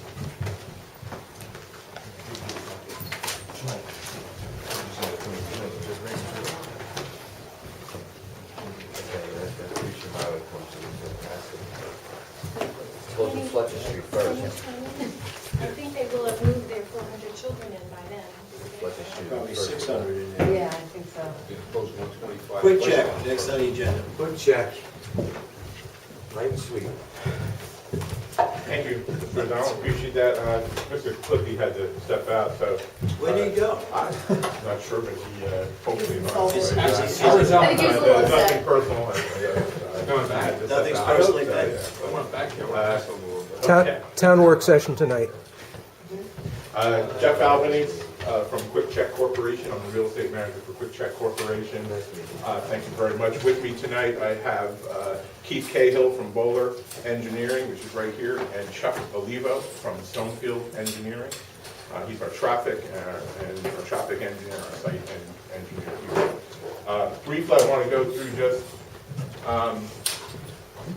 who we are, who Quick Check Corporation is, and I'll do a brief explanation of that, get into the plan a little bit, and then turn over to my professionals to get a little more detail for you. Quick Check Corporation is a privately held corporation by the Durling family. Came into the country in the 1800s. Most convenience store chains, if you talk to the folks, came out of dairy farmers. That's where the business came out of. The Durling family is no different. They started dairy farming in the late 1800s, right into the 1900s. self-home delivery of milk. I remember we had the little thing on the front stoop, and we had our milk home delivered, and we came and we checked it. Some other people may come along with me with that. When that stopped in about late 1960s, these guys needed a place to distribute their milk, so the milk and jug stores opened up. Quick Check was proud enough to open their first store in Denellen, New Jersey in 1967. Presently now we operate 127 stores. We are building our 10th store right now in New York State. It's our 6th store in Orange County here in Monroe. We're very proud to be here tonight in front of the village. We thank you for your time. So having that said, you know who we are. We own and operate all of our locations. We don't franchise. There's no franchise opportunity. Quick Check does operate all of their locations. With that, let's talk a little bit about the site plan, Mr. Cahill. I believe he put some elevations up here for you to look at too. 6,900 square foot building showing 8 to 9 fueling positions. I believe we still have the 9th up here, so we have 9 MPDs, which is 18 fueling positions that we do offer. Where did this come out of? Quick Check started developing convenience stores with fuel in 1999. Our competitors in other states are a little bit ahead of us. Being a New Jersey-based company at the time, there's no self-service of gas in New Jersey. You can't pump your own. So we lagged a little bit. We are the convenience guys. We've been doing convenience stores since 1967. We consider ourselves to do that very well. Gas came along. You don't see few C-stores defined without a convenience store now. It's all about one-stop shopping. We think we do a very good job with that. We try to cater to all the needs of the public. Again, with this size store, some of the products we carry, hopefully some of the folks here are familiar with some of our stores up here. We do still have a complete line of groceries, usually in the floor sets around 40 linear feet of grocery. We haven't abandoned that. We don't offer a big line of groceries, but lo and behold, if you're out of something, we do have one of each and you can come in and get it. Food service has become very huge for us. We sell a complete line of soup. We have a lot of hot soups, fresh toasted sandwiches, along with a complete serve deli, too. Complete banking center. We do have 1 to 2 ATMs in the store. We sell lottery. So we have tried to really put all the aspects of our industry and what we do into what you see before you tonight. Location-wise, as Keith will get into, I'm sure, we are located on Route 17, soon to be I-86, and also the 17N, which is behind us, where we are proposing the access. I'll have Mr. Olivo speak a little bit to the access and hopefully answer any questions that you would have on that. Quick Check is very proud. We want to come in as a good neighbor. In all the towns we're in, we pride ourselves in. I'm in this industry for around 30 years now. Quick Check, to me, I've been with Quick Check around 15 years. I've operated up to 70 stores as an operator, as a regional manager. Around 5-6 years ago, they asked me to come into real estate. I gladly did that. We seem to do, and what really attracted me to Quick Check is a family-run business that it is. And the first couple of part-timers that I met, part-time, full-timers that I met when I first came to Quick Check, had been with the company, 2 of them about close to 50 years. We have great tenure. We have the lowest turnover rate in the industry. Quick Check. So we get people to stay. And we're proud of our employees. We have close to 3,000 employees right now. Employment purpose risk store employees, you're looking at around 30 to 35 employees with a mix there of part-time and full-time. This would house that many employees. We're happy with the layout. We're happy with the location. We're away from the reservoir. I liked this location when I first saw it. It drew me to it, and I think that's a good choice for our company to go forward with. Again, we're still relatively new up here. We're proud of what we've done. We're hoping what we bring before you will make us both proud and also the village proud too. That's about it for me. I think if you have any questions, I'm more than happy to answer any of your questions. You mentioned 30, 35 people. Yes, sir. They hired locally? Yes. We would, having the luxury of now having stores in the community around here, we would bring a experienced manager, maybe 3 to 5 experienced managers in. All the rest would be hired at this location, with people coming into this location, or earlier, we would put out, and we would train them in the local. We look and want to hire people from the local community. The best thing we could possibly have here, and a home run for the operator, for the district leader, if that was me, would be to get a manager from the team that we hire and promote them within the store and leave them here. We want people close to where they work. And only, listen, especially up here, I'm from northern New Jersey, and with the snow, it's a lot easier to have a few people that are a little bit closer, but you operate 24/7, and we want to keep the business going. So we look to hire everyone from within the community where we are. Any other comments, board members? For now? Thank you, sir. With that, I would ask Mr. Cahill to come up, and he'll answer any of your questions concerning the engineering. Good evening. Keith Cahill, with the firm of Bowler Engineering, I'm principal at Bowler, and we prepared the site plan here in front of you this evening. Just to give a brief outline of the property itself, I think I'll just show you the aerial exhibit that we have. Outlined in yellow is the property we're discussing. It's known as 142 and 145 Matthew Street. It's section 119, block 2, lot 1 and 2, and section 115, block 1, lot 4, which is in total encompasses 6.6 acres. As described, we have frontage along what we'll call the North Connector Road, or 17M. The back portion, or the rear portion of our site, fronts on 17. Just in general, and for ease of purpose of discussion, I'm going to say north straight up and down, and I'll get into the site plan as well, just to describe overall. And I think just to take a step back, I believe people are familiar with this property. You drive past it and you see it down low, it looks like it's wet, and there's streams on it and things of that nature. And everyone, I think, has had the question, how are you developing this property? What is the process you have to go through? So I wanted to hit that right on before I get into the whole process. We know, we've evaluated this property being in a floodplain. It is in a floodway, and what Quick Check has come up here and talked to the village, probably extending back almost 2 years and a year and a half, and we kind of disappeared, but we haven't disappeared from the engineering side of things. We had to hire Leonard Jackson Associates to evaluate the floodplain and the floodway. And essentially, Leonard Jackson Associates are the, I'll call them the experts or the gurus of the flood, the FEMA maps, the flood maps. They actually developed them. And when we hired them, they basically said, look, the detailed analysis will show, if you allow us to do a study for you, that we can drop the floodway by doing a detailed engineering analysis in excess of 3 feet. The site will still be in a floodplain, but you can approach FEMA to allow development on this site.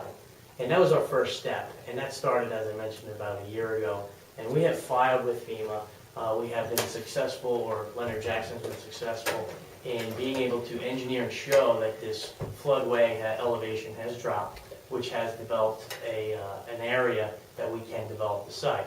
Now, as I mentioned, we are still in a floodplain, and we will be filling the floodplain, and we've gone through a detailed analysis on how much fill we need to bring in and how much we need to compensate on our site. And again, we've been able to achieve that, but in having a net result of providing additional flood storage from what exists today by basically filling one portion and cutting another section of this property. As I mentioned, we have 6.6 acres, which is an extremely large property for what our proposed development is. So going through those iterations, working with FEMA, going back to DEC as well for the wetlands, we have come to the point where we are confident that we can achieve the permits, the state permits, the federal permits necessary to allow the development to move forward. I know our report prepared by Leonard Jackson has been submitted to the village. The village has reached out to them to request a meeting, and we think really that's probably a great idea that the next step in this process from an engineering standpoint would be to get together with the professionals and go through the detailed engineering analysis to give everybody comfort that what we're doing here, that A, we can achieve all of our permits, minimize any negative impact to the existing flood storage on site, and any negative impact off-site, and as well provide a development that'll be safe and a safe development for anyone to utilize for the village. So that's just a little bit of background. I hope it kind of touches the point that we're not coming into this blind. We spent Quick Check has spent a significant amount of money and time with consultants to get to where we are today to prepare the application that we had submitted to this board. So now I'd like to go through what we're proposing from a development. Mr. Albanese has given you a brief description of it. I'll give you a little bit more detail. Hopefully you've seen our facility in nearby Florida, which would show a very similar arrangement in terms of our canopy. What we're proposing is a 6,924 square foot building, convenience store. It would have 16 seats inside. We have access to the front of our building. And again, I'll refer to the top of the page as north, and I'll refer to the front of the canopy and the front of the store as both the north elevations. We are also allowing an entrance to the store from the rear portion of the building. As you can see, we have proposed parking in and around the facility. In terms of the canopy itself, as Mr. Albanese mentioned, there's 9 islands. We're proposing 9 dispensers for clarity.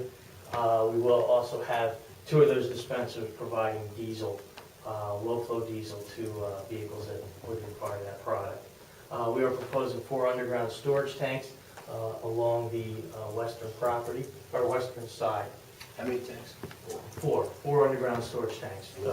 What size? They're 20,000 gallon each. In regards to the access, you can see we have a... How's that working if flood or wet? Floodplain. Yeah. Yeah. Just to give you an idea, we are filling... quick. Right. You put them in vaults? They all... You build concrete vaults around them, or? No, we'd end up excavating, all the tanks are double wall tanks that we're proposing. Essentially, you would have, if you encounter water, which I'm sure we'll encounter to some depth, just so you understand, we are filling our site in this area approximately 6 to 7 feet above the existing topography. Bottom of our tank hole is about 15 feet from the proposed grade. So you're looking at a net there of like a 9 foot, and we're going to encounter water about 3 feet below existing grade. Yes, there is a significant amount of fill, and there is a cut, as you can see in this dark green area. And I want to highlight just a few elements There's here. a lot of dewatering. Yes, and we would be, when we get into the engineering of that, we'd be sheeting the whole, tight sheeting, dewatering from inside, potentially having to do some drawdown from the outside. We've encountered it to being within 1 to 2 feet of the surface before. We can, obviously, too, when you are constructing this, you ballast the tanks, so you may potentially fill them ahead of time. After you place them in dry hole, then you fill them, so when it comes back over, when you allow the water back in, you then have the ability to construct the overburden on top and the concrete mats. We also have tie downs, so that it's all part of the engineering Tanks will aspect. get empty, hopefully, right? No, they don't want it empty. The gas tanks will get empty, the gas tanks, right? You mean when it draws down? Yeah. Sure. When Hopefully they they're gonna draw sell down, gas. they'll So sell the tanks gas. should be empty, Yes. so now what happens? Oh, we have tie downs. We have tie down straps. Yeah, you have So tie down straps. why are you so concerned about putting the gas in the tanks when you put it? Well, during the construction phase, Okay. during the construction phase, you don't have topsoil, you don't have any soil or concrete mats on top of it. Okay. Under the finished condition, you have, up to 3 to 4 feet of soil on top, or pea gravel on top, actually, and then a concrete mat. Okay. All the balancing, but the temporary condition is actually the toughest during that aspect, because the tank would be potentially empty, there'd be nothing on top of it. You want to make sure that that point is safe. But the final condition, each tank would have their own dead man straps tying it down into that matrix. It's actually pretty common construction. Just referring to the site plan, what I had mentioned, you'll see a lighter green in and around our facility. That is the area that's actually going to be filled and raised up to be out of the floodplain. Finished floor of the building is about 2 feet above the road out front. The darker green within our property is all the area that we're going to be cutting and then ultimately deed restricting back to the DEC. The site does have wetlands on it. The yellow line outlined along the east side, and also along the west side you'll see existing wetlands. The green dashed line would be the 100-foot buffer that is associated with that. And you'll see we do have development within that. We've had numerous conversations and meetings with the DEC. We are preserving the natural treed areas, as you can see in the pictures of the trees, which is one of their conditions. And then obviously, as a compensation for the areas of being disturbed, we're going to be deed restricting the areas back. As you can see, we're reforesting in areas and allowing it to grow back to a natural vegetated condition. That's how we are tacked to the DEC's permitting aspect of the wetlands, which we again have reached a level of comfort with them that we'll be able to achieve the proper permits. In regards to the flood way and the flood elevation, the darker red colored lines that you'll see, the blue obviously is the existing stream. The red lines represent the new floodway. You'll see all of our development is outside of that. As I mentioned, the entire site is in a floodplain. There's also further to our east another trip that actually has a floodway as well. And again, that is our development's outside of that. But the floodplain would cut across it. As I mentioned, when we fill it, we need to excavate to provide volume of storage back to that floodplain. And the net numbers in terms of that for a benefit, for the 10-year storm, we're providing an additional 8,000 cubic yards of storage on site from the existing conditions. We're actually providing more storage after the development than there is today. And then on the up to the 100-year storm, 5,000 cubic yards of additional storage. So again, there's a net benefit for the flood aspect of the town. And the detailed analysis and stuff from an engineering standpoint, that's why we highly recommend and we're willing to meet with your professionals to review all of this, to make sure everybody's comfortable for what we're doing, will provide a benefit to the village. We're not looking to hide anything. In regards to the stormwater management, we will be providing stormwater management, an underground detention basin under a parking lot. We will be, again, you can envision, lay your discharge out to the stream, and then when you have a 100-year flood come up, where does the water go? It comes back into your system, so how are you providing storage? Well, actually what we have is what we call a tide flex valve that is at our discharge point that'll actually be closed from the prevents water from coming back up into our system. And how it balances out as the storm water would gather within our basin, the pressure equalizes and starts to open up the spout forward. We've used this in many areas, in tidally influenced areas, so that during a high and a low tide, we don't lose that volume of storage with water back and flowing. So again, a lot of the engineering, I don't want to bore you with it, and it's a lot of technical stuff, but I just wanted to make sure that everybody was comfortable that from our side of the table, we have spent a lot of time and energy in evaluating this, and we're obviously more than willing to share and take feedback and suggestions from your own professionals to make sure that what the end result of this project is will be something that the village will be proud of, as I know from a quick check standpoint they are. In regards to just the overall site planning aspect for parking, we are providing 62 parking stalls or 10 by 20 stalls in and around the site. The ordinance would require up to 60 stalls. And in regards to, as I mentioned, some access, there's one primary access off of the North Connector Road. We're proposing it to have a primary left and a right turn exit lane. So the left turn movement, there is 2 lanes exiting the site to minimize any backup onto our site for the movement. And then we have a primary entrance lane of approximately 15 feet in width. This would be subject to DOT approval, which our traffic engineers here, we're preparing the information. We've had preliminary discussions and meetings with them. You'll see the darker gray is areas where we are proposing a designated left turn bay into our site so that the westbound lanes, the dual lanes would not have any impact if there's some vehicle making a left there. Again, we're at the early stages of the DOT process, but we are providing, as I mentioned, a left turn lane in and improving the shoulders along our frontage as well, as what we expect coming out of DOT. In regards to landscaping, you can see these. Any consideration about putting a traffic light there? I know you have one installed on East Main Street, Middletown? Yes. I think due to the proximity of the intersection. Two there. To both sides, South Street? Yeah, it would create an issue. Everybody in between South Street too, because the exit ramp has a light. Right there. That's true.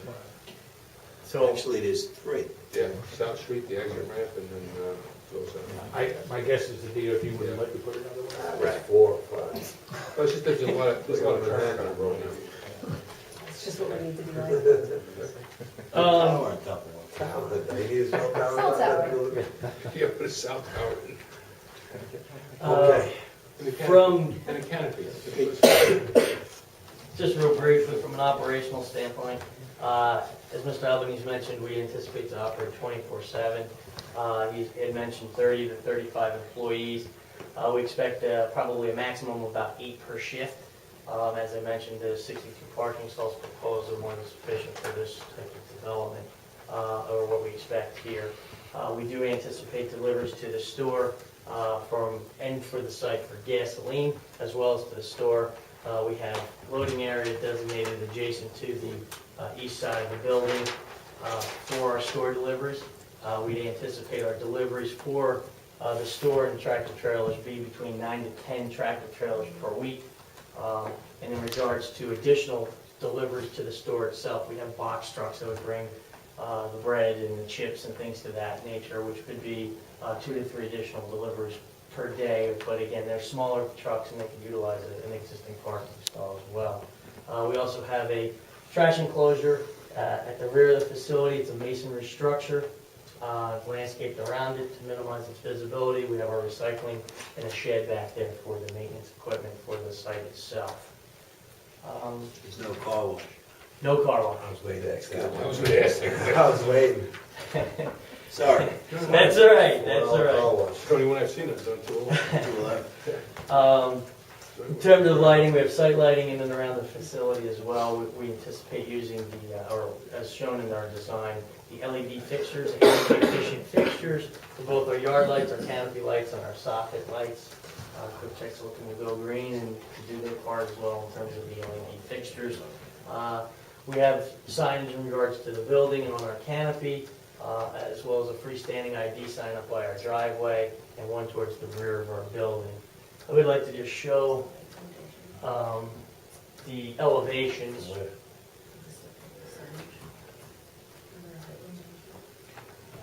The road sign won't be there. Is there road signage? No, I was asking if there's height limitations. Oh, you don't. Yeah. Well, they gotta conform to the code. Well, yeah, that's Yeah, what I was we- wondering. What we're showing on our plan would require us to go to the zoning board for approvals for the height of the sign and the area of the sign.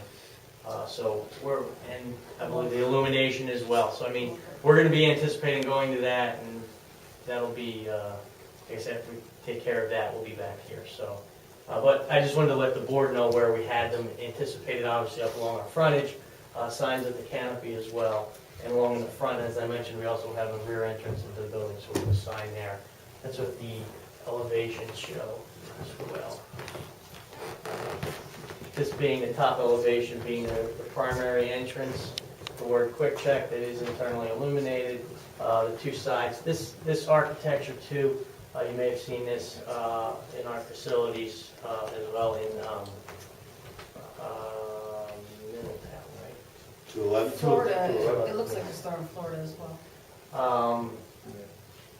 Yeah, the canopy does as well. You'll see we have brick elements bringing up into the canopy as well, a shingled roof with fascia in and around it. Canopy itself provides a minimum of 14.5 feet clearance underneath, and then the soffit or the fascia aspect of it adds an additional 3 feet.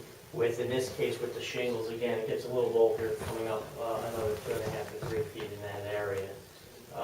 Again, this elevation for the building itself is what you'd see from 17A. As I mentioned, we do have an entrance on that side, as well as one from the north elevation. Again, it's a brick wrap around the entire building. Hopefully that gives you an idea of what the proposal Quick Check's looking to do at this location, and maybe get to questions. Board members, any questions? Not at this time. Guys, you have 10 stores in New York State? Oh, we're building our 10th right now. 10 store? Yes, sir. Is any one of those 10 built in a floodplain? Built in Like the you do here. floodplain in New York, trying to think. We were close in Florida in the back. The last one you built, Back. I think in Middletown, Middletown. by the hospital, you brought quite a bit of I can fill in. I don't know if Yeah, that we was brought Phil, but it wasn't a floodplain. floodplain. I know in Florida in the back, there was a stream, and our detention basin was impacted by that. The building itself was out. Just to be clear, the building will be out of the flood. Yeah, I'm thinking about the 80,000 gallons and 4 tanks subsurface. That's gonna be regulated by the DEC anyway, right? Yes, yes. I'm just curious if you guys ever had to go through that exercise of In other developments, we've encountered being construction in floodplains. Again, the issue is you don't need to be in a floodplain to have high groundwater table. No, So that's really what we encounter. In terms of what we're filling from a surface standpoint, we're bringing our development out of the flood. So that isn't any different.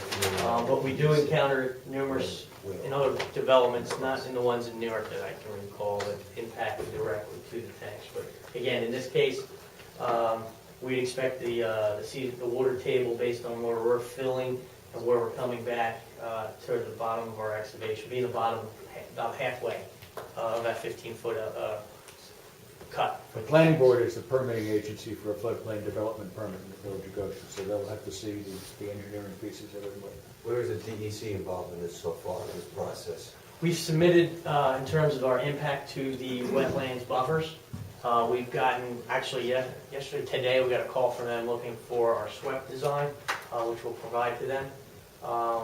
So they're familiar with us, and we've been obviously... You know where the tanks are appropriated on the lot? Yes. You're gonna need to see that. Obviously, you're gonna see that. Yep. Any other comments, board members? John?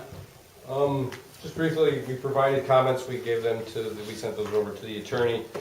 I think the big issue now, from our point of view, certainly can we meet with them and get some clarification on a lot of stuff, but, it's really DEC, DOT, FEMA, and now thank you for clarifying the ZBA for the sign variances, that they gotta get really nailed down. Right. Before you can do anything. So we can certainly meet with them and find out where they stand with that, because we want to do the review along with those agencies, so they don't approve something that we know the board would not. So we'd like to coordinate that, but realistically, until they get that stuff nailed down, there's not much this board can do at the time. I guess just in general, the FEMA, based on what we understand from Leonard Jackson, is we could be looking at a year's time. So I don't know if from this board, if we could at least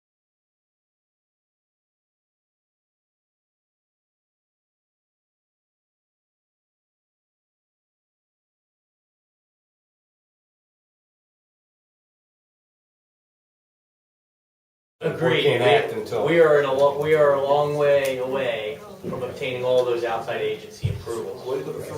I'm sorry. No.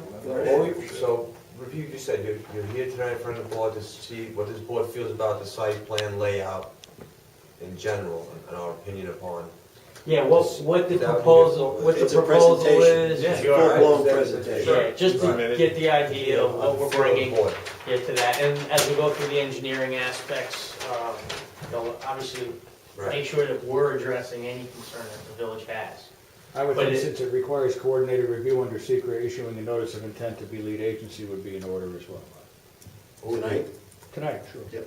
Who would be lead agency? This board would be, we would.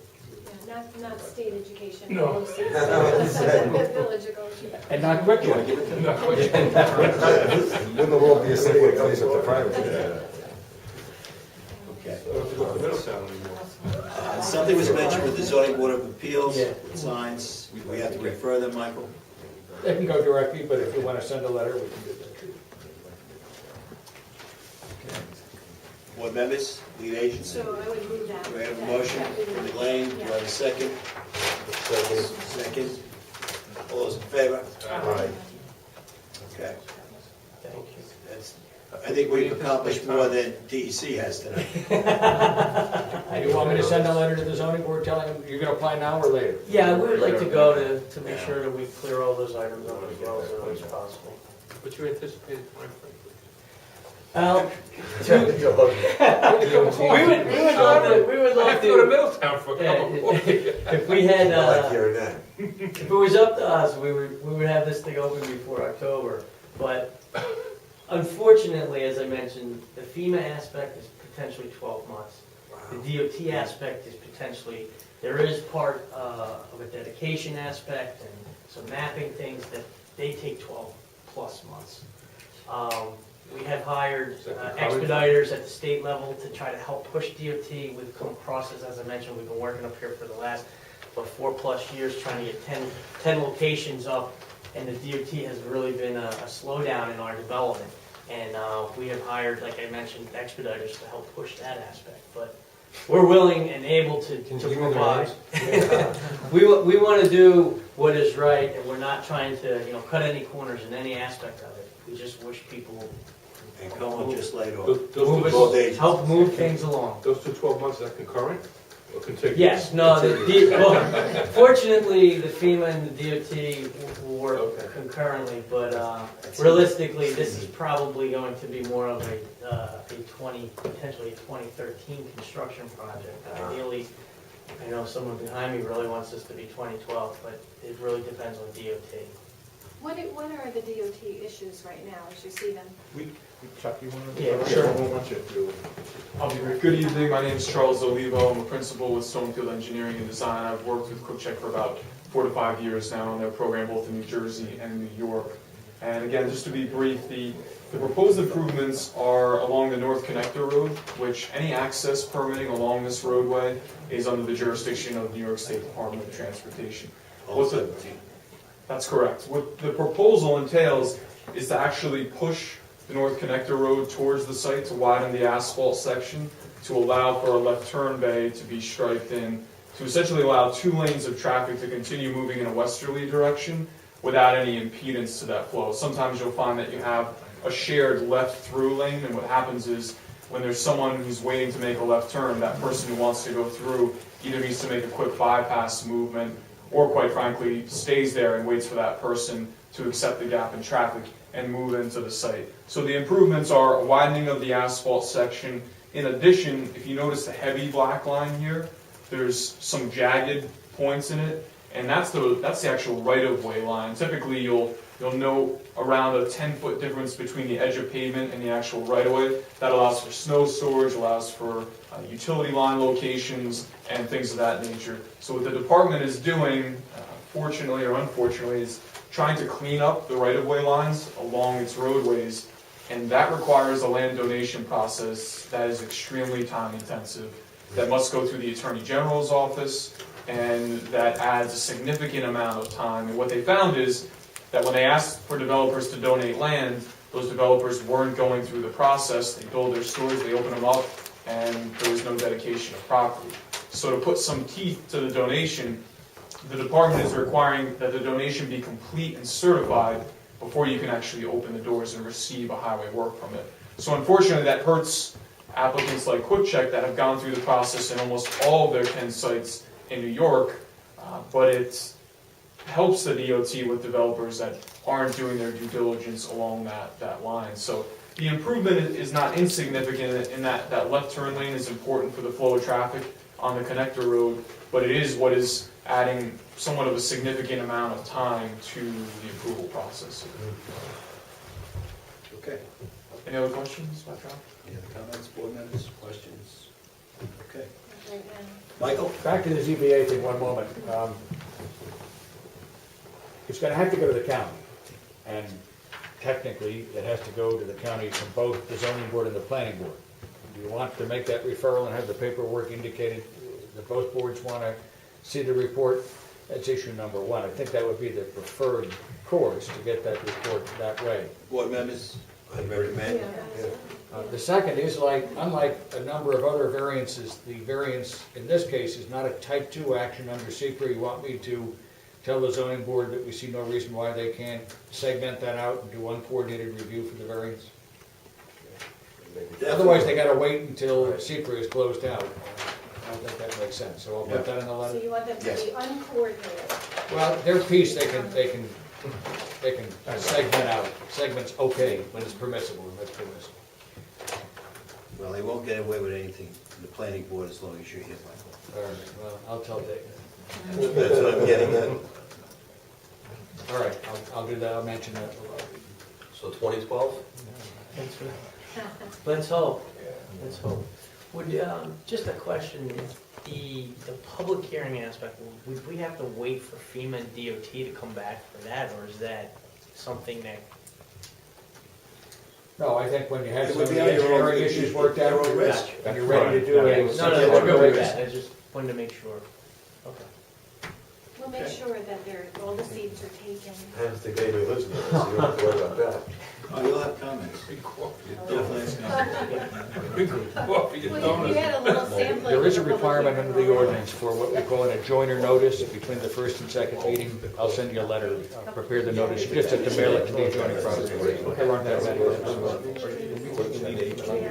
Yeah, notice of intent. I think they did. I don't know, I think they did, okay. Sue, did they vote on the lead agency notice of intent? Gary, you need to vote on the designation, notice of intent to serve as lead agency. We had that. Oh, you did? We did. Oh, I'm sorry, okay, very good. It's all right, Mike. I'm catching up. No. All right, anything else, board members? Okay, good luck. Thank you very much. Thank you. Thank you, very good. Look forward to seeing you guys. You gonna have a bakery on site? We bake our own bread. A lot of them are part of it. In some of your locations? We have no, there's in all the locations, we have the other, they're bar bakery. Well, they do cooking, they do everything. He was very concerned. No, Very forward to seeing you guys. thank you very much. We have a breakdown, yeah, Pete left, I think John is up here now. They just made a change. Don't knock in a car wash, wait, hold on. Yeah, anytime you have a. I was thinking the same thing, but it was me too. Typical man. See you everywhere, John. I know, buddy. Except my drive home's a lot shorter than yours. I live in Do you really? All right, folks, we have a busy agenda. Thank you very much. Thank you.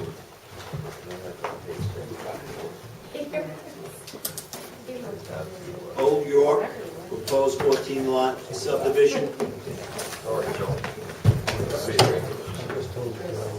Representing Old York,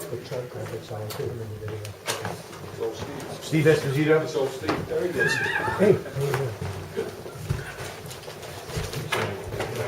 You're welcome.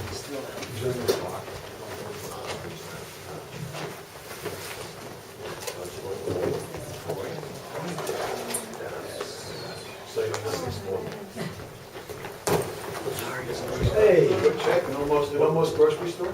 Oh my God. It's over the other block. There's a lot of beer. We said we got one of each. Look up to the block, next to the church. Take care of the town. Everybody see you, that's good things. Can we do some with these three houses over here? Well, you didn't meet, okay. Were you on the agenda for January? Were we on the agenda? No, we were not. Okay. February. Okay. January, we didn't. You mean today? First is February, right? Yeah. We were here before, and presented, actually, we were here a couple times. Once the pre-submission conference where we showed the board a couple alternatives. That was July. Here in July. Then we were here, Sunday, say the sketch plan review. Received some comments from the board and from Mike and Tully, responded to those. Actually, we also got some comments from the police chief and DPW as well. So remember, the last, or the sketch plan, we had a boulevard coming in the first section of the road. We eliminated that at the request of the DPW and the fire department. Straightened out some of the roads and some of the engineering issues. Lot sizes have been checked and verified, and we're still at 14 lots. Actually, sorry, 18 lots. That's not right. And is on South Church Street. South Church Street, across from the, From the picket lines. Oh, right there. across from the cemetery.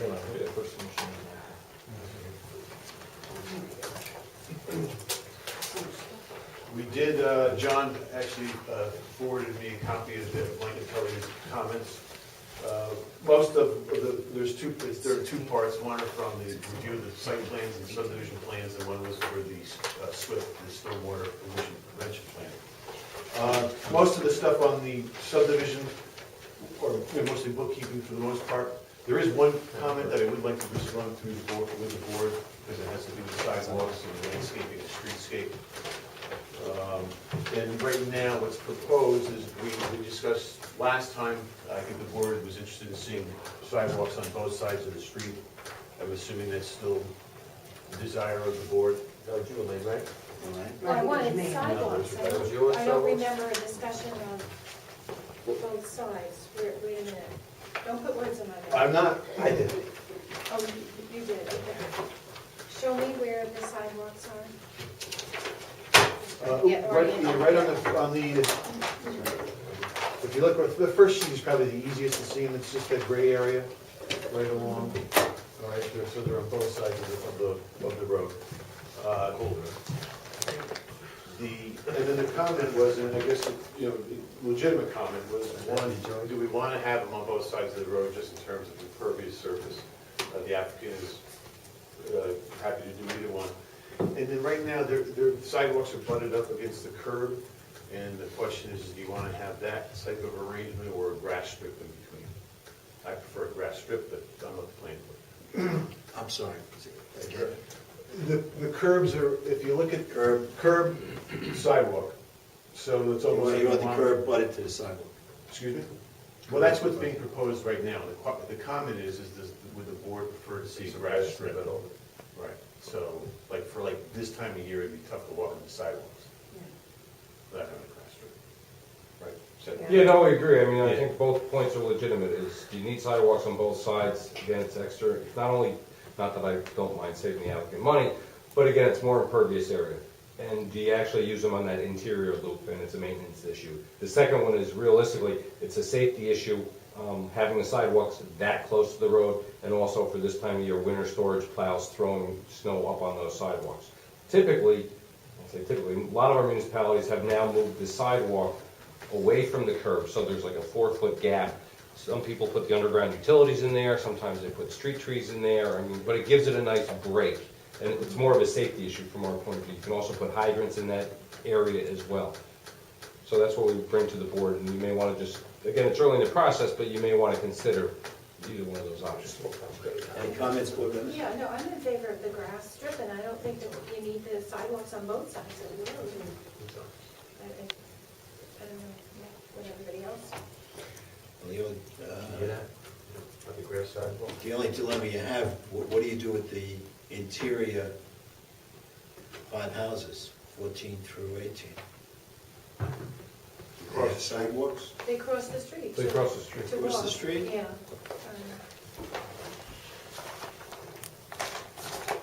Okay. I'm okay with They're gonna be, Most of them walk in the street anyway. In the smaller subdivisions, they really do. crosswalk between the island and the proposed corner, and then the crosswalk here. You know what I mean? Yeah. For safety crosswalk, I think you put here, on this corner. Well, actually, if we take, I think the discussion is take this walk out. Correct. So we put a crosswalk here. So this will be where the exterior, so it'll be the perimeter of the road. So no sidewalks at all? No sidewalks on the inside. They're both leading out. Both leading out. And an additional grass strip on the Yeah, and what we'll do is we'll offset it off curb, 4 foot of grass, and then sidewalk. Yeah. Now, You need a sidewalk on the interior, you need a sidewalk. This is understood. Right, the exterior Just sidewalk, almost- the interior, Yeah. and a grass buffer between, right? Between the curb and the sidewalk. Okay. That was the only comment you had? well, there's other comments, but most of them were straightforward notes, add this, add that, move this. But this one was really, I wanted to just discuss with the board, because it really had more to do with the streetscape. So, that's it, right. The second part of the comments, and I don't know, John, if there's anything you want to... Oh, thank you, Steve. Sorry. I usually let the board ask me the part of that. And then the second one is... You want to close the meeting out, Steve? What's that? Make Yeah. a motion. Well, I'm not there. Do another minute. The second part of the comment report is about the stormwater pollution prevention plan, the SWIP. And those comments, we recognize them, we duly noted, we'll respond to those. There's an issue that at the end of this month, or the 1st of February, right now, all current projects are being grandfathered in until the end of this month. And you'll have to go to the newly adopted regs that were adopted in August. What we're proposing to do is we're going to apply for coverage under the current regulations. We're going to address these comments, we'll amend the SWIP and plans accordingly, and then file what's known as a notice of an NOI, notice of intent to the DEC, and for coverage under the current speech. Is there a timetable in it? Yeah, in a month. We have to have all this done in... End of February? Yeah. It's not a planning board issue, though. No, this is part of the road. Yeah, Well, it could. Drainage on the road, is that what he's Yeah, referring to? what it was is, again, if you remember, about 6 years ago, DEC adopted their stormwater management plans, and everybody had then to design water quality as part of it. Back in August of last year, they adopted new regulations, made it much more stricter. You had to retain more water on site, you had to do green infrastructure, and honestly, it goes from green roofs to rain gardens and other items to basically clean up the water. They gave all projects in planning board processes up until March 1 to get their permits, and they were somewhat grandfathered. So that's what Steve is trying to get this submission in before that. I have no issue with that. Again, it's a DEC review. But based upon the SWIP that we got, they have to make some revisions to actually even meet DEC old standards. So I think that's what he's referring to. They'd have to update it. And they would make that separate submission basically out of the purview of this board. We just highlighted because if there's any changes in the future that this board makes, they may have to change their SWIP, and as soon as they make a change to that, they're going to be required, they're no longer grandfathered. So he has to make sure he does it right. Yes, in the next couple of days. And I have the fullest confidence in Steve. I am. Thank you, Mr. Chairman. What else we got? Ooh. You issued a notice of intent to serve as lead agency on December 14th. We haven't heard from anybody else, so I think as of today, you can consider your notice, your lead agency to be finalized. I think we sent this to the Orange County Planning Department. Yes, we did. Have we heard back from them? Did you get something? Did we see that in the... What fell down? Can you help me out? What we're looking for. I don't think so. Did you get something? No, was that? That's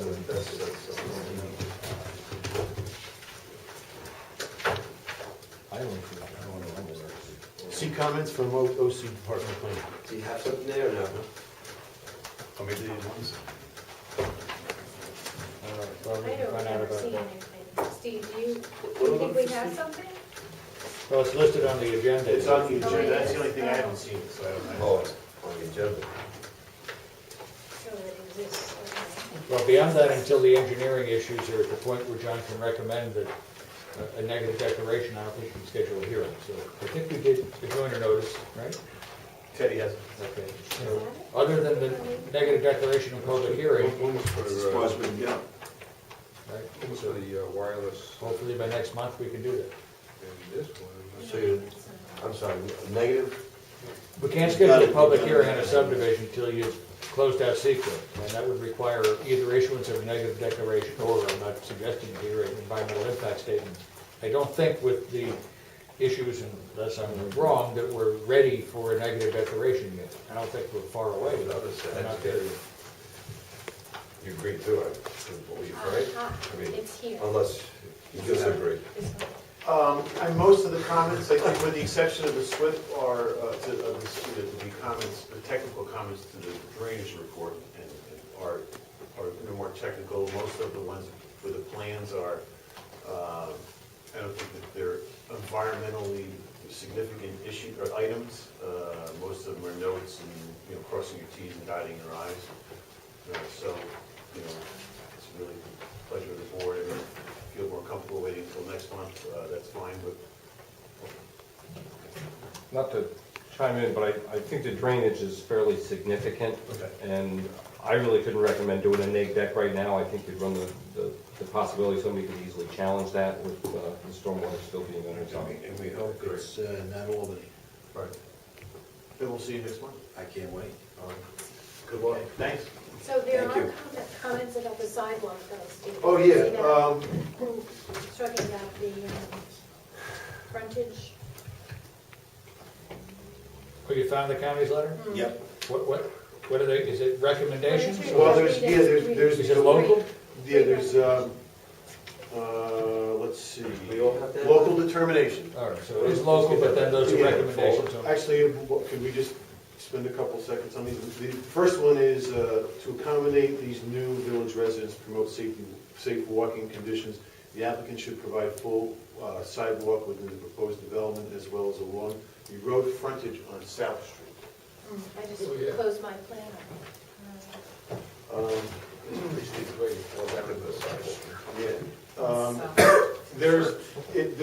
It's pretty topographically challenged in both directions, number one. Two is we don't really own the right-of-way. I mean, and I don't know if the village has any plans on extending their, but it really falls off at one spot and goes up in the other direction.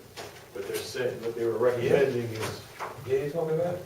I'm assuming along South Street, so to this section. We don't own this land, so we couldn't do that. We actually don't own any of this. But you can put a sidewalk in front of here, and here, on both sides of the drive. Well, this goes up like that, and this one actually down here is a curve. So we could go to there, but we wouldn't have, so you're really not getting far.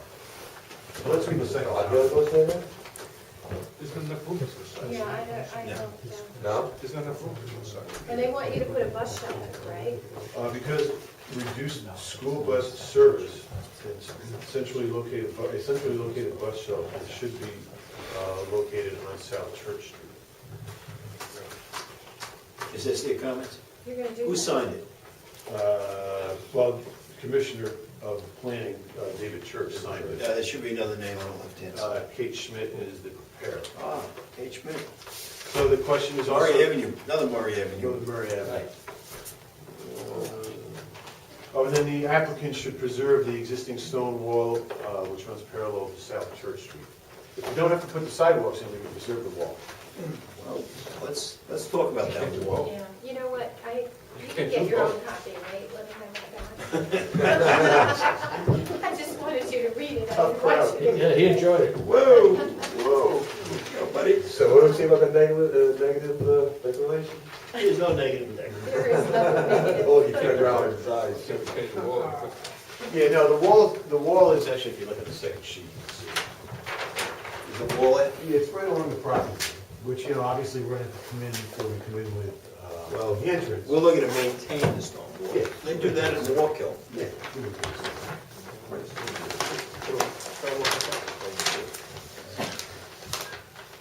Okay, That's not a problem. okay, very good.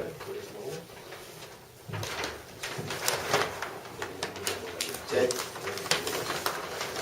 Pass this over, this was in the Methodist Church party. Okay, we're moving along. Thank you. Something glad to get over the file. Thank you very much. Thank you. Do we have comments on that lighting? I showed you that. Board members, as a proposed law by the village, board members review that. It's about development. Here's your film, man. Quick stuff. The quick check. Village plans. So, and we don't maintain them as well. Well, didn't something come into effect that Arch Rockland got involved in this? I didn't see it, I don't know why I don't have this one. Did Wasn't there something saying that the village wanted a development was to support their own, to give their own lighting fixtures and also maintain them as well, so it doesn't fall on my... Well, there is, in Mike, towns, it's there's such a thing called a lighting district. 5.2.3.3, lighting and signage. In towns, you can have a lighting district, in which case the district pays the bills, but historically, in villages, it's always been a village charge for the streetlights. Yeah, but this is the new development, that's what we're speaking of. For a new development, for any streetlights, if I read it. Is that what this law is suggesting, that? Yeah, that they would maintain, and the fixtures would be Be maintained by the, by the developer or the homeowner associates, and also whatever, however it's sold, I guess the parcels are sold. how about in the CS district? I don't know, I really haven't seen the law. Certainly, I think you could legislate that homeowners would be responsible for maintaining lighting. They'd have to create a homeowners association to do that. And also it has to be the grade of the fixtures that are already in the village, you can't... Is this what the law is That about? has to be followed, right, Ted? The The grade- street lighting that they have now has to be followed in the CS district, but I don't know about development. There's a local law trying to change that right now, the current mayor. I don't know how far it's gotten. I guess that's what this local law is. Because Nunsley's saying that he's having a hard time replacing it. It's becoming Right. ineffective, the cost. She said it's crazy amount of money now. I thought we just paid the electric bill in Orange, and Rockland maintained the lights. They don't, huh? No. Oh. It's a And I flat got- fee, isn't it? Yeah, per and I got light. the spec sheet, they asked me to get the spec sheet from Orange and Rockland, which is, obviously, United States, period lighting and... Right, And exactly. what, and what Orange and Rockland offers for them to maintain. So I don't know how far that's gonna go. And then they say developments, the same thing, developments. So in other words, they're gonna change the lighting in the state? No. They- I don't think they want to continue period lighting because the cost is just gonna increase. That's where I thought they were going. Or that if any new development's coming, they would have to support that fixture to maintain it, not the village. Correct. So in other words, the cost is the only thing that's being covered in the village. I think so. And then Orange and Rockland would maintain their own light. We wouldn't have the regular orange, I mean, the street lights, in other words, the pole lights Yeah, on the utility poles, Yes. they maintain that anyway. correct, except our period lighting that we wanted, right? Yes. We have to maintain. Oh, yeah. So they're looking to give this to either the owner of the property or to Orange or Rockland? Or Orange and Rockland will come and put their own Fixture up, it fixture won't up, be period their lighting. regular street light. So if we say, They just went through a major expense through the years of putting in this lighting. Correct. And hindsight has now come to say it's been very Expensive? balances and bulbs we've been maintaining. Right, You guys right. speak that language. We've got balances and bulbs we've been going. Well, they can change that to LEDs and save 50,000 hours. I mean, 100,000 hours. Where's France on that? On interior lighting, it is, Right. not on exterior. Interior is 100,000 hours. But there are grants that we've looked at other Yes, municipalities, there is. switching over Tons of from valves to... New York State LEDs. has quite a few grants out. Does the village board want a report or recommendation?